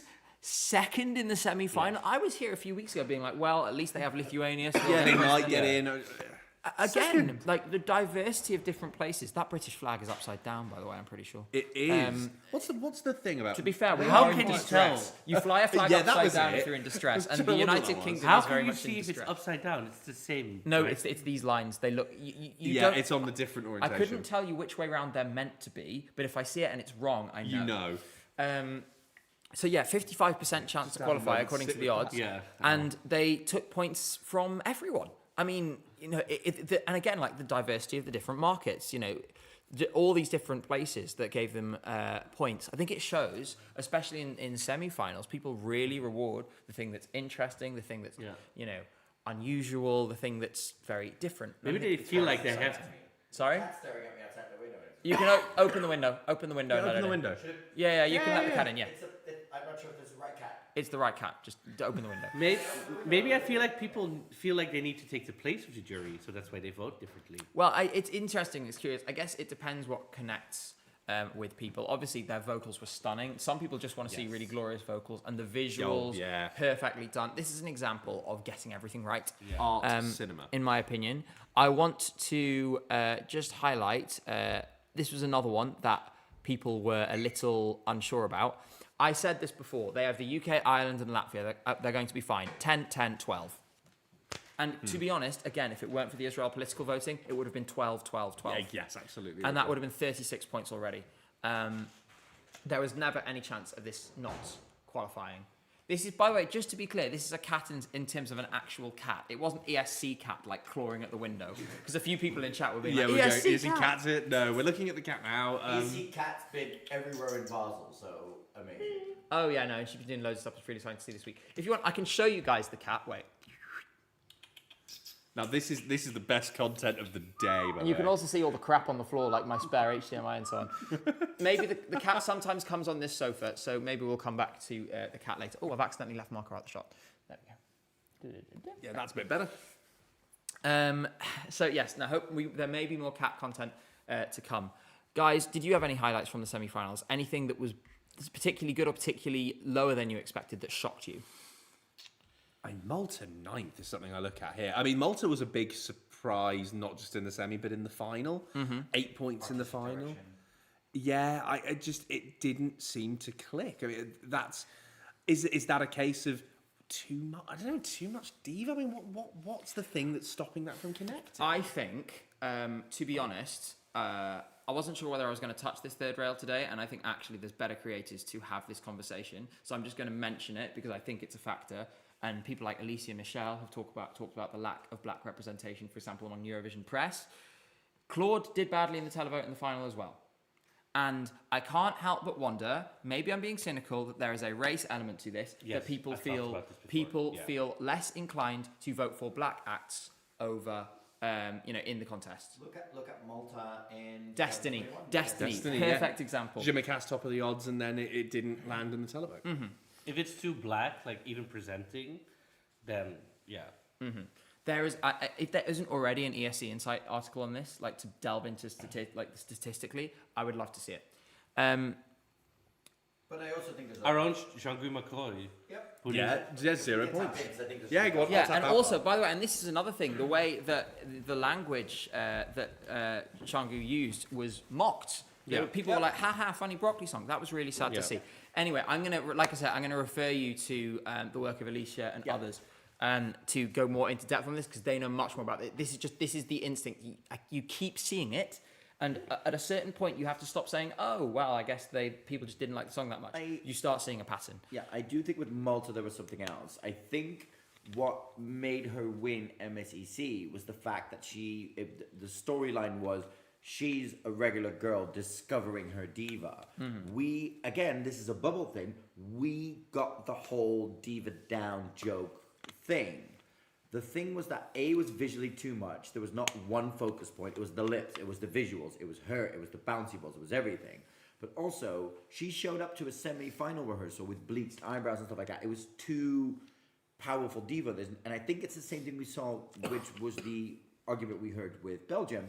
There was nothing to connect to humanly. It was way too much diva. I'd call it fan service a little bit because we loved it. I thought it was like camp and fantastic. I wanted a slightly different journey, but like I thought it came in and it was deliberately. She clearly had this, just like in the music video, like I'm going to be loud and trashy about this in the most fun way possible. And I think because of that, we loved it. Again, Arena Plus really got into this. Sometimes these things just don't connect on television as well, which is obviously a shame. And I think it was just a thing of, if you're looking at a general audience, and I'll take my mom, for example, as in a general, I've not spoken to her about this specifically, but she's the kind of archetype of a woman in her 60s who loves watching Eurovision. She wouldn't have had anything to connect to with the way that song was now presented. If you would have, because the original journey was the very terrible fabric but cute little Maria von Trapp stuff, and then revealing that she was that she had an inner diva. That journey wasn't in this thing, so I think that part of the audience just wasn't voting for it because that part of the audience was like, "There's nothing for me to connect to here." It's very funny. My mom this morning said on the phone she really loved it because she saw like a big girl on a bouncy ball just having the time of her life. Wasn't like she was like yes. But did she vote for it? My mom never votes for anything, so yeah. Then again, I guess this thing is as well. You have people of every age connecting to different things. Yeah. And like I said, I hope that now I suspect Mariana is going to go on and be very successful. She got what is probably most I wanna important go for to a Mariana. concert of her. She's been signed by, I think it's by UMG. Sony. By Sony. So I knew it was Sony or UMG. Yeah. I had a 50-50 shot. She's been signed by Sony. She now has the best possible resources and shot at really, really making it now possible. And that is obviously the best outcome for her. In a year's time, that's going to feel a lot more important than the result here to her. She's one of the ones I want to go to a concert. I wanna go see I that. want to see an hour of Mariana. What the fuck is she gonna do? I will love it all. Yeah, this is the thing. I think I think her appeal is her sort of, there's this kind of outrageous unpredictability which makes it so fun. And that was what drove hype before the contest, like what's she going to do at the contest? Much in the same way with Tommy Cash. Yeah. So I think Mariana actually delivered on that front. Yeah. Not to say that Tommy's staging wasn't cool, it's very different. I also want to talk about this result on a slightly different front. Obviously, this went down a storm in the Nordics. This is Sweden, Estonia, 12, Iceland, 12, Norway, 12. But I'm looking down here, and without that, it was a distinctly chilly response from the European public at large. Because if you take these 12s down, all of a sudden, you basically end up in the same place that Iceland were. I think that's Tommy Cash. You think it's some people the- leaning to Tommy I Cash? still think it was more narrative and bookmakers talk the whole time, instead of people were like, "This is a great song," but the narrative became more of the story than actually. Do you think, Marco, that the bookies' odds actually worked against Kai? Yeah. Because it created this narrative. Yeah. They're the favourites. They're the Yeah, favourites. I think so. Yeah. Because I think they used that narrative to defeat Mons.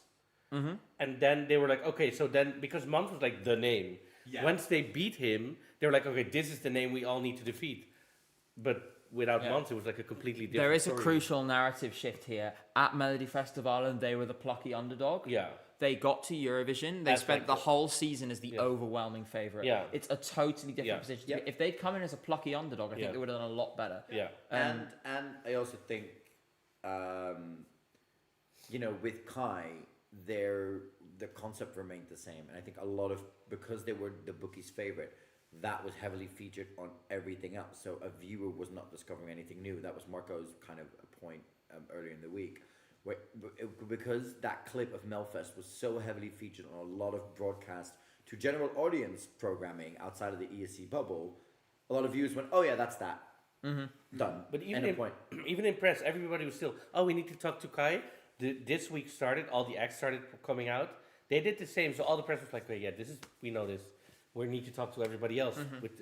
So One thing that was interesting was I spoke to Teo really briefly yesterday after the Wasteland press conference that happened, and Teo mentioned as a positive that they had never gone first in the odds. Mentioned it as a positive. Said we stayed second and third, and that was great. It does change the narrative around the because it also feels like people are like, I need to vote, because maybe then they'll get the push. I do want to say this is good for Sweden because it's still got a high result, meaning that Sweden finally catching up with the rest of the Nordics of being able to send something in their own language and doing well with it is something they should be taking into. I saw the head of contest for Melfest at the finale last night. She was there. I hope she saw that 25 entries doing something in national languages is something she'll need to encourage artists in coming back in, because that changes Melfest, and I hope that's the legacy of Kai. And by the way, if we look at this result for a moment, if we were talking about an entry from, I don't know, Iceland or Portugal or Slovenia or someone like that, and they sent a song like this in their national language and they got this result, I think we'll be all talking about what an amazing success it was. I think the thing is obviously there is a Sweden push that we have in our minds, and I think that's natural. This shows that maybe we overestimated it slightly this year. I think maybe there was a certain level of jury that I assumed because it's Sweden, and obviously this had its core market, as you can see. It absolutely obliterated everyone in the Nordics.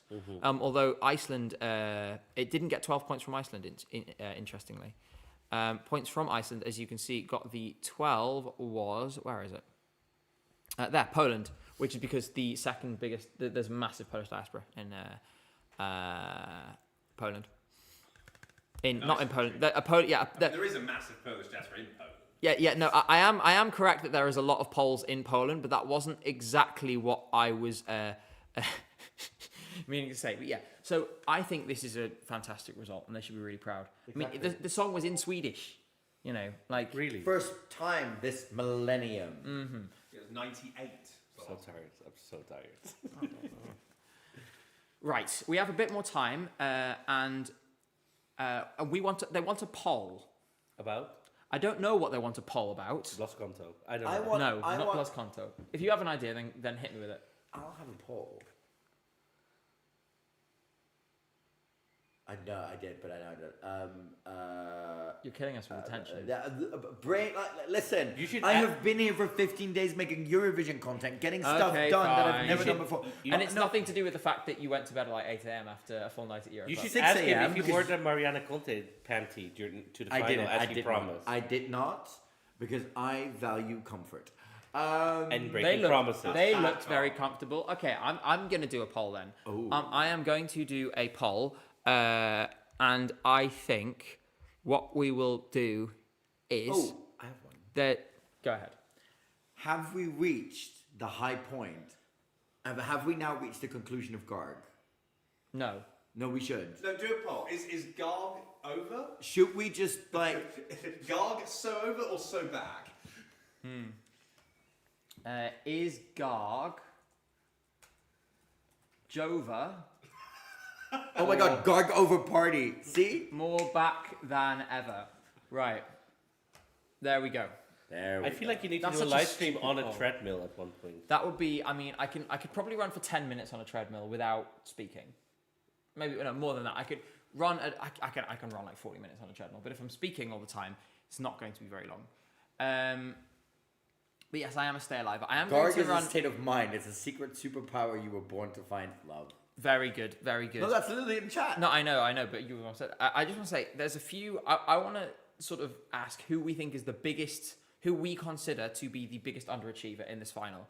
And I'm going to include in that poll because I think the obvious ones at the top would be Sweden, France, Finland, and the Netherlands as the biggest underachievers. Which I will do that after this poll is complete. Make sure you all vote. Plenty of you haven't yet, so get on it now. You're looking very fashionable today, Marco. I'm just in black. This was literally all I Oh, you're had so left. left. That hasn't been washed yet. So Let's have a look. People are saying Luxembourg as potentially the biggest underachiever. 22nd. It was 22nd. It is true. I mean, great junior entry. Okay. Well, I'm going to make the poll then. Spain, I'm ending now. No, Spain. 24th. That's not an underachievement. That's an overachievement, Marco. Let's see. Apparently, when Delusion. Garg is more back than ever is the result. Very good. Overwhelmingly. Percentage of Garg being back? 66% on YouTube and 87% on Twitch. democracy. Now, biggest underachiever. San Marino. Yeah, it's San Marino. No, it's not. That was a borderline qualifier, and then it came last in the final. There was always going to do that. People don't vote for San Marino. I think we have to include Finland here, so I'm going to put Finland in. Yeah. I've seen a lot of people saying Luxembourg. Someone said France. Switzerland it's as well. France. That's 3. We can have one more. Keep yelling. Switzerland, 10. No, the score, you can put it in there, but I think the jury score was so good that it's fine. Yeah, that's the thing. They did score so well with the Germany? Germany. Germany was an overachiever. Where is it? Is it? 15. Yeah, 15 is an overachievement. Germany's got 151 points. It's not bad going, actually. Okay, Poland. I'm going to go with Poland. I'm seeing tons of people saying Poland. All right, here you go. The biggest underachiever. We have Finland, Luxembourg, France, Poland. Vote now. Or else. Or else. Dum, dum, dum, dum. And we're seeing a pretty, well, an extremely clear result immediately. Finland? Yes. And we'll let people keep voting. There is some time. It could dramatically change. Is there anything Finland could have done? This is the thing. Vocally perfect. The staging was as good as it could have been. I thought the staging was perfect for this kind of song. Her vocal was perfect. I think they could have. What would you have changed? But it wasn't at the contest. It was beforehand. She Lean kept, forward a little bit so we can see she you on camera. kept missing out on the buzz. There was something where their whole campaign felt reactionary. Yeah. It was, she won, then Kai won, and then the whole I'm being censored stuff came out because that was a reaction to Kai winning because it was literally the Tuesday after Melfest. Mm-hmm. Then Mariana caught on with the whole I'm being censored. Da, da, da, da. So she kept having to react to other people's buzz. There was never, I never felt that she was driving, like that her team was driving a campaign based on her. We also saw other people do stuff with drag queens. Then Erica started doing content with drag queens, where it just felt a little like they were they weren't driving that campaign up to that point. Maybe the peak of buzz started too late for her. That she was never in that 3-4 entries everyone's discussing, except for the fact, it's about an female orgasm. She never was able to get her point across about the insecurities in her life, overcoming that kind of stuff. It always felt reactionary, and maybe her buzz just started too late. Someone says, so D.O. says she drew first half rather than one of the producer's choice. Oh God, do not get me effing started on producer's choice. Do you think her energy? Been a tough week, has it, GJ? Do you think I just Really, at this point, why do we even have a dang down, draw? calm No. down. At this point, we should just Breathe, have, GJ. We should just Breathe. have, we should just have Christopher Bjorkman sit in front of a desk and go, "Hi, I've decided I'm doing whatever I want to. These are in the first semi. These are in the second semi. I decide the order, and basically I've already picked your winner. Do whatever you want to." That man, for some reason, was come back into this competition, bringing old-fashioned ideas into it. The man must have been seething at the thing that he didn't have a go bop for a semi-final to open with, and it just became that, like, seriously, so many choices were made where I go, what is happening? This man is from Eurovision back in the early 2000s.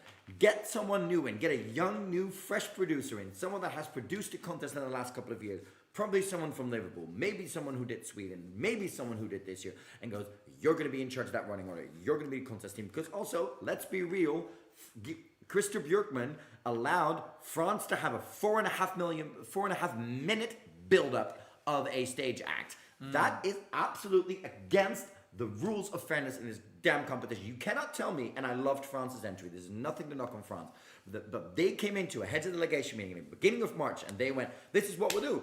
You cannot tell me any producer went and said, yeah, we can do that in 30 seconds. We should say, yeah, I So don't Christer know what went Bjorkman on, needs but to the just show team has swoop to. out. I know the show team. No. Let me just but we need to be fair with this in competition. If we're, especially if other countries do not have time to put props and stuff like that in, we cannot have this. We cannot have a running order where more than half is done by a producer's choice, and it shafts people like this. I am just done with this kind of shit happening. That man he's got great ideas, but he fucked up the American Song Contest. No other local contest has taken off. The Canada one's too expensive. They've dropped it. Literally. So at this point, we just need that man to just go, Grandpa, you've had your time. Sit on the sideline, enjoy the rest of the show, and write a damn book and write go, oh, my lovely time at Eurovision. You're not where this contest has evolved into. If we look at musical genres, if we look at what's happened to the contest, if we look at the new younger fandom coming in, he's not in touch with them anymore. He probably put Tomatoes in that position because he had no idea what to do with it. He probably tried to prop up Norway as the first thing because it was the only thing he could relate to as a go bop in this year's contest. That's why it opened.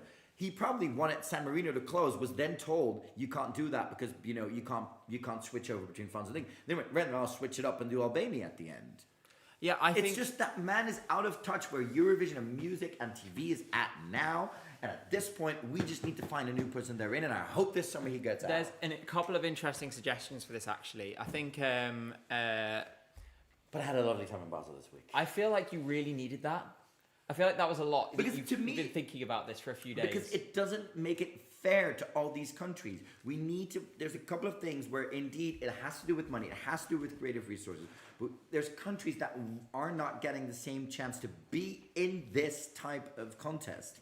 And sometimes, because even we could see, look what Sergio did last year for Ireland when there's barely any resource left. Because Michael Keeley's been talking on the Eurovision podcast about how his restrictions that the broadcaster gives him in terms of budget and resources made for that kind of stuff. But it's still pushed forward despite probably Krista going, I don't know what the F to do with that.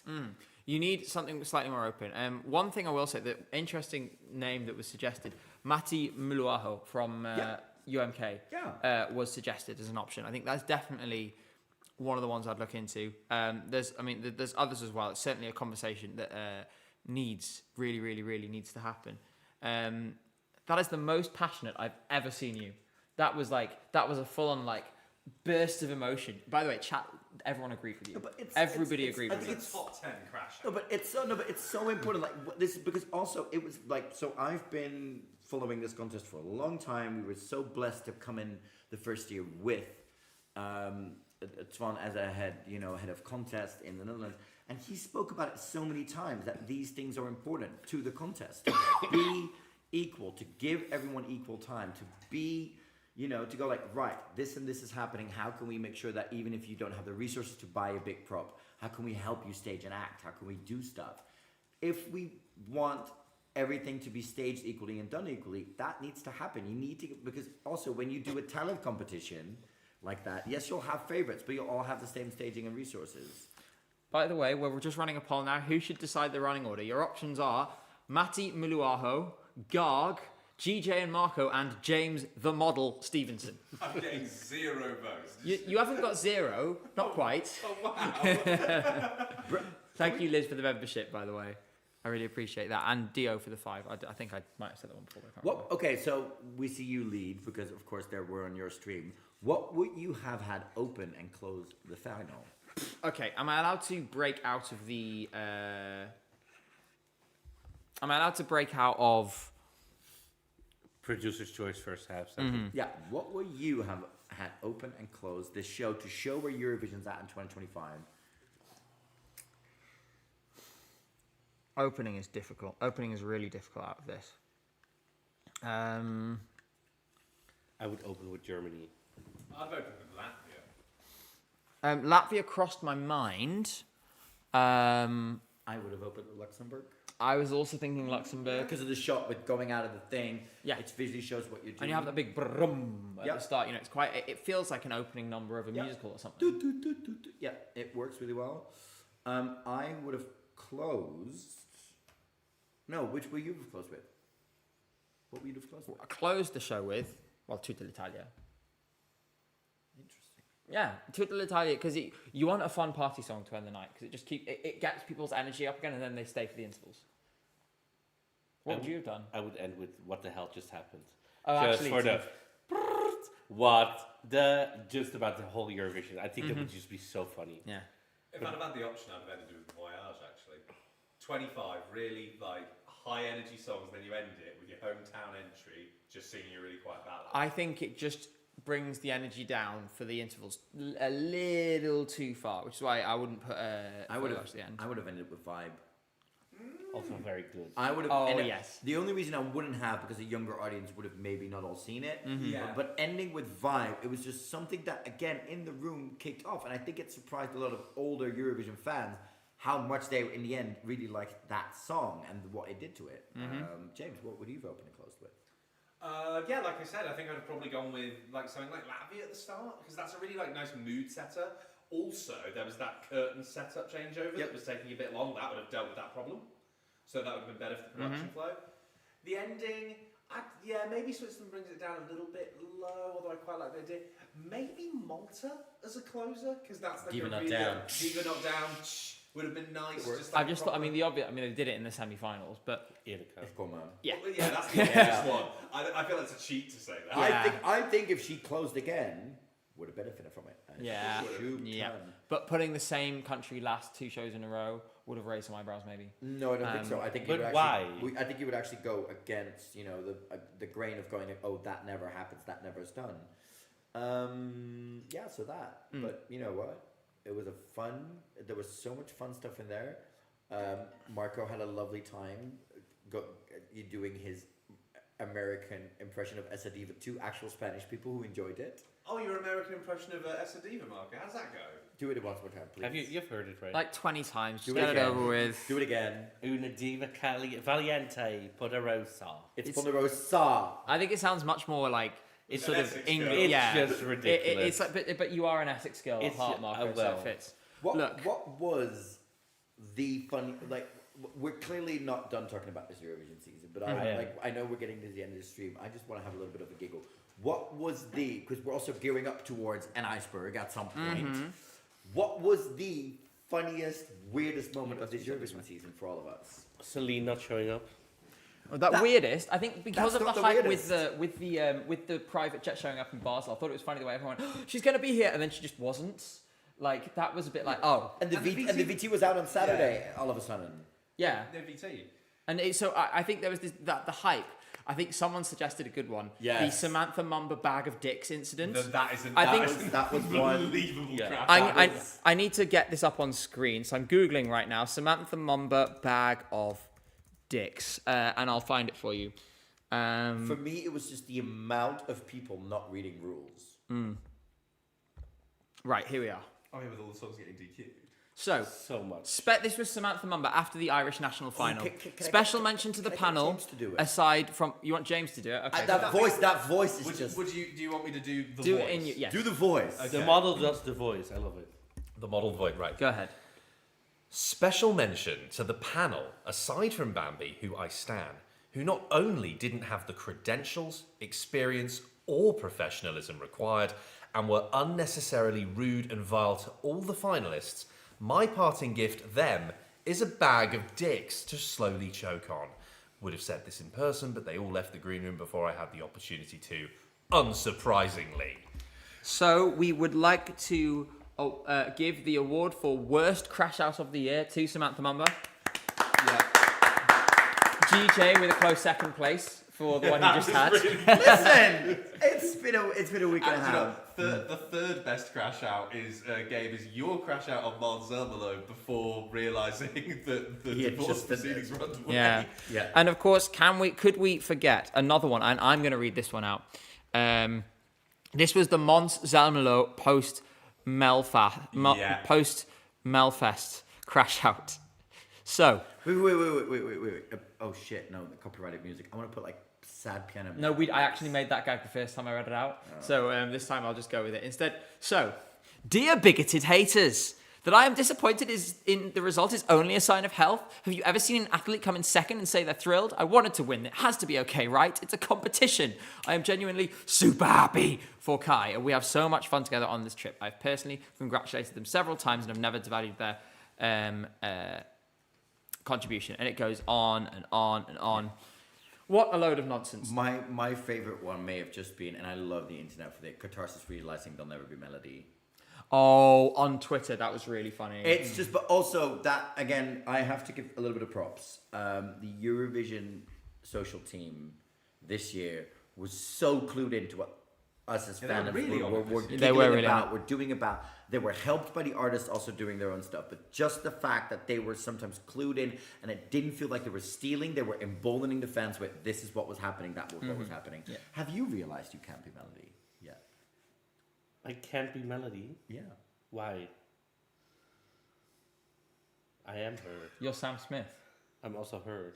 Okay, right. What I'm going to do is now, because what I'm going to do is I am going to ask you guys to give your sort of final thought on the season and also tell everyone where they can find you. And then I'm going to sort of I would like to have a quick closing moment with all of these people. The who've State been of the there all week. Union. The State of the Gabe's Union. State of the Eurovision State Union. of the Gog. Yes, that's what it's going to be. That's sort of what we're going to close with. But first, would you all like to go online? So, I've been James. I make the model, which went really well up until the final, where absolutely everything went wrong. Well, that's all right. But that happened. We have to accept that. I've done the Eurovision podcast for 2 years now. That's great. And obviously, if you want to find what I'm up to, you can follow me on Twitter at James Makes Stuff, and that's where I tweet stuff. Thank you, James. And you too. Please go ahead. First of all, I just want to say this Eurovision season has been such a breath of fresh air. Stuff didn't work, stuff did work, but the artists have been absolutely unhinged, creative, fun, and I think they had the time of their lives, and I think that's what I want to focus on right now as I'm still in Basel getting this stuff done. You can find me at GJ Koiman, that's GJKOOIJMAN, not, so it's hard to spell, but otherwise go to at Eurovision Podcast on Instagram. You can find both of us there, and you can follow us there. Also, fun stuff coming without TV, fun stuff coming throughout the summer. Let's see what happens, and yeah. Marco. You make the model, I am the model, and That's outrageous. Listen, no. Listen. There was multiple people, including a very high-ranking person of the EBU, who called this man the best dressed press. No, but he at actually Well, is. congratulations. In any case, Marco. so I keep. And he's dressing Gabe. Yes, we'll come back to that. Marco, any final words? Yeah, and I'll keep annoying GJ in our podcast, which is very lovely to do. And I'll just keep talking about a little bit of culture and art on my Instagram. You can find it through Eurovision podcast. So that's it. Yes, and as Marco said last time, he wants to hear from you on Instagram. So Yes. I am going to unceremoniously evict Yes. you all from the sofa, and I will. Evicted from the Gabe brother Should house. we get tissues? I don't think so. Or did you work through them all this week? I don't know. I think there's a few left. Krista said something yesterday, but I invoked it. Right now, in all seriousness, this is now my kind of final address at the end of this Eurovision season with all of you, and it's my last moment. I'm going to start by doing the mandatory thing, which is saying if you haven't already, make sure you've subscribed to this channel. Make sure you follow me on social media because there's going to be lots more coming. This is going to be a really interesting year for the contest. And that is going to be both over the next 6 months on what is going to change potentially in the contest. And also going into next year where things will be... It's not going to be boring. No matter what happens, I think we're going to see some really interesting national selections. We're going to see a really interesting set of places too. What I will say now is the set of conditions that this contest are being placed under, I think there was a naive belief, including I wanted to believe it, everyone believed it, that this year those things would ease. Instead, I feel they have strengthened. We are now at a structural and moral crossroads for the Eurovision Song Contest. And it's really important that we, as fans, as people who love this event, engage both inside and outside of Eurovision in a way that pushes it in the right directions. There has been much discussed this week from my own personal point of view. Obviously, I was not accredited for the press centre this year, but I want to say that in some ways, being able to be here with you guys, focus on ourselves, focus on what we had, do things a little differently to plan, I wouldn't change anything because I've got to spend all of this with all of you. And this comes to the really key point. Because in the week leading up to coming to Basel, to be blunt, I was not looking forward to it at all. I was struggling to finish videos. I was struggling to write scripts. I was struggling to motivate myself really at all. I felt rejected by the contest. I felt left out. I felt insecure about the content I make, about what I was going into. I felt like I was taking a massive risk doing this huge plan of streams or whatever, something I had never done before. And there is an element of going in, you never know if people are going to show up. And I have to say that this week has exceeded in every single way the wildest of wild expectations I could have had. And I feel so privileged and so lucky to have the most amazing people, both my friends who were in the room with me today, who have encouraged me so much and have helped me be able to do this, and all of you in chat. You know, I think about that really long stream on Friday, which was 5.5, 6 hours long, where there was full of technical issues, and then we sat for hours together into the small hours, and so many of you stayed up there with me right to that very end where we got that audience poll. All I can do really is say thank you. I think a lot of us, I will also say this, and I think then I will close up. A lot of us feel maybe definitely a little difficult about the events of the last 24 hours, about the way last night went. As with all things in the world, change happens when you work for it, and change happens when you talk about these things. So, one thing I will guarantee, in the future, press centre or no press centre, whether it's you guys, whether it's anyone else, I would only ask on all fronts that people, just take me and what I say as I am.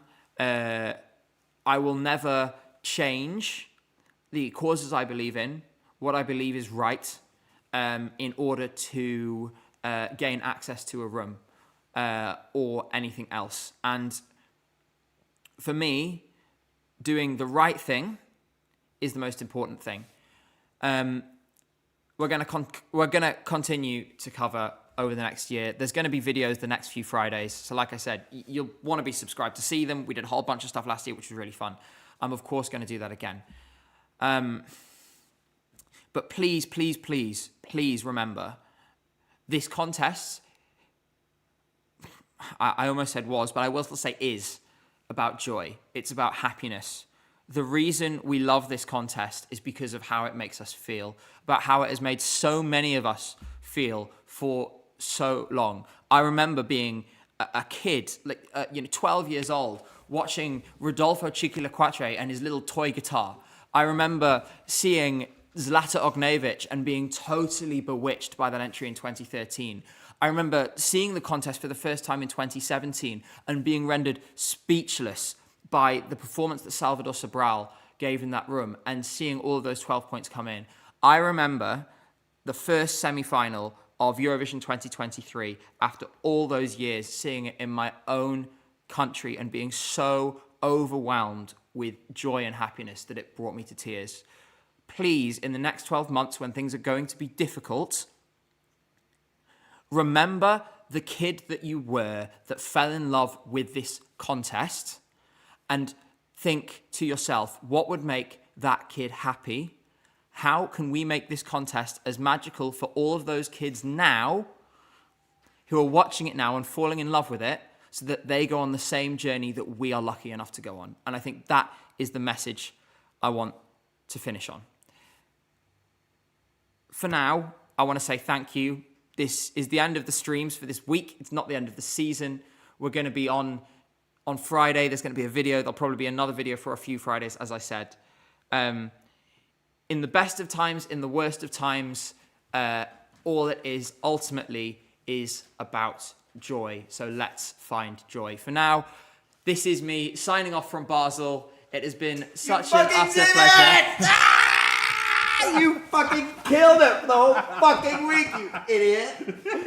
We will see you all very soon. Gabe did it! I can't press the stop stream button. I can't watch it. No, that's what we want. That's what they want. They don't want it to end. They don't want it to end. They don't want it to end. Oh, God. Gabe is still a stay aliver at the end of this, guys. Give him all his love. You did so well. We're so damn proud of you. Take it. Thank you all so much. I think I need to go cry, and I don't want to do that on stream. So for now, see you all in 5 days' time. I love you all to the world and back.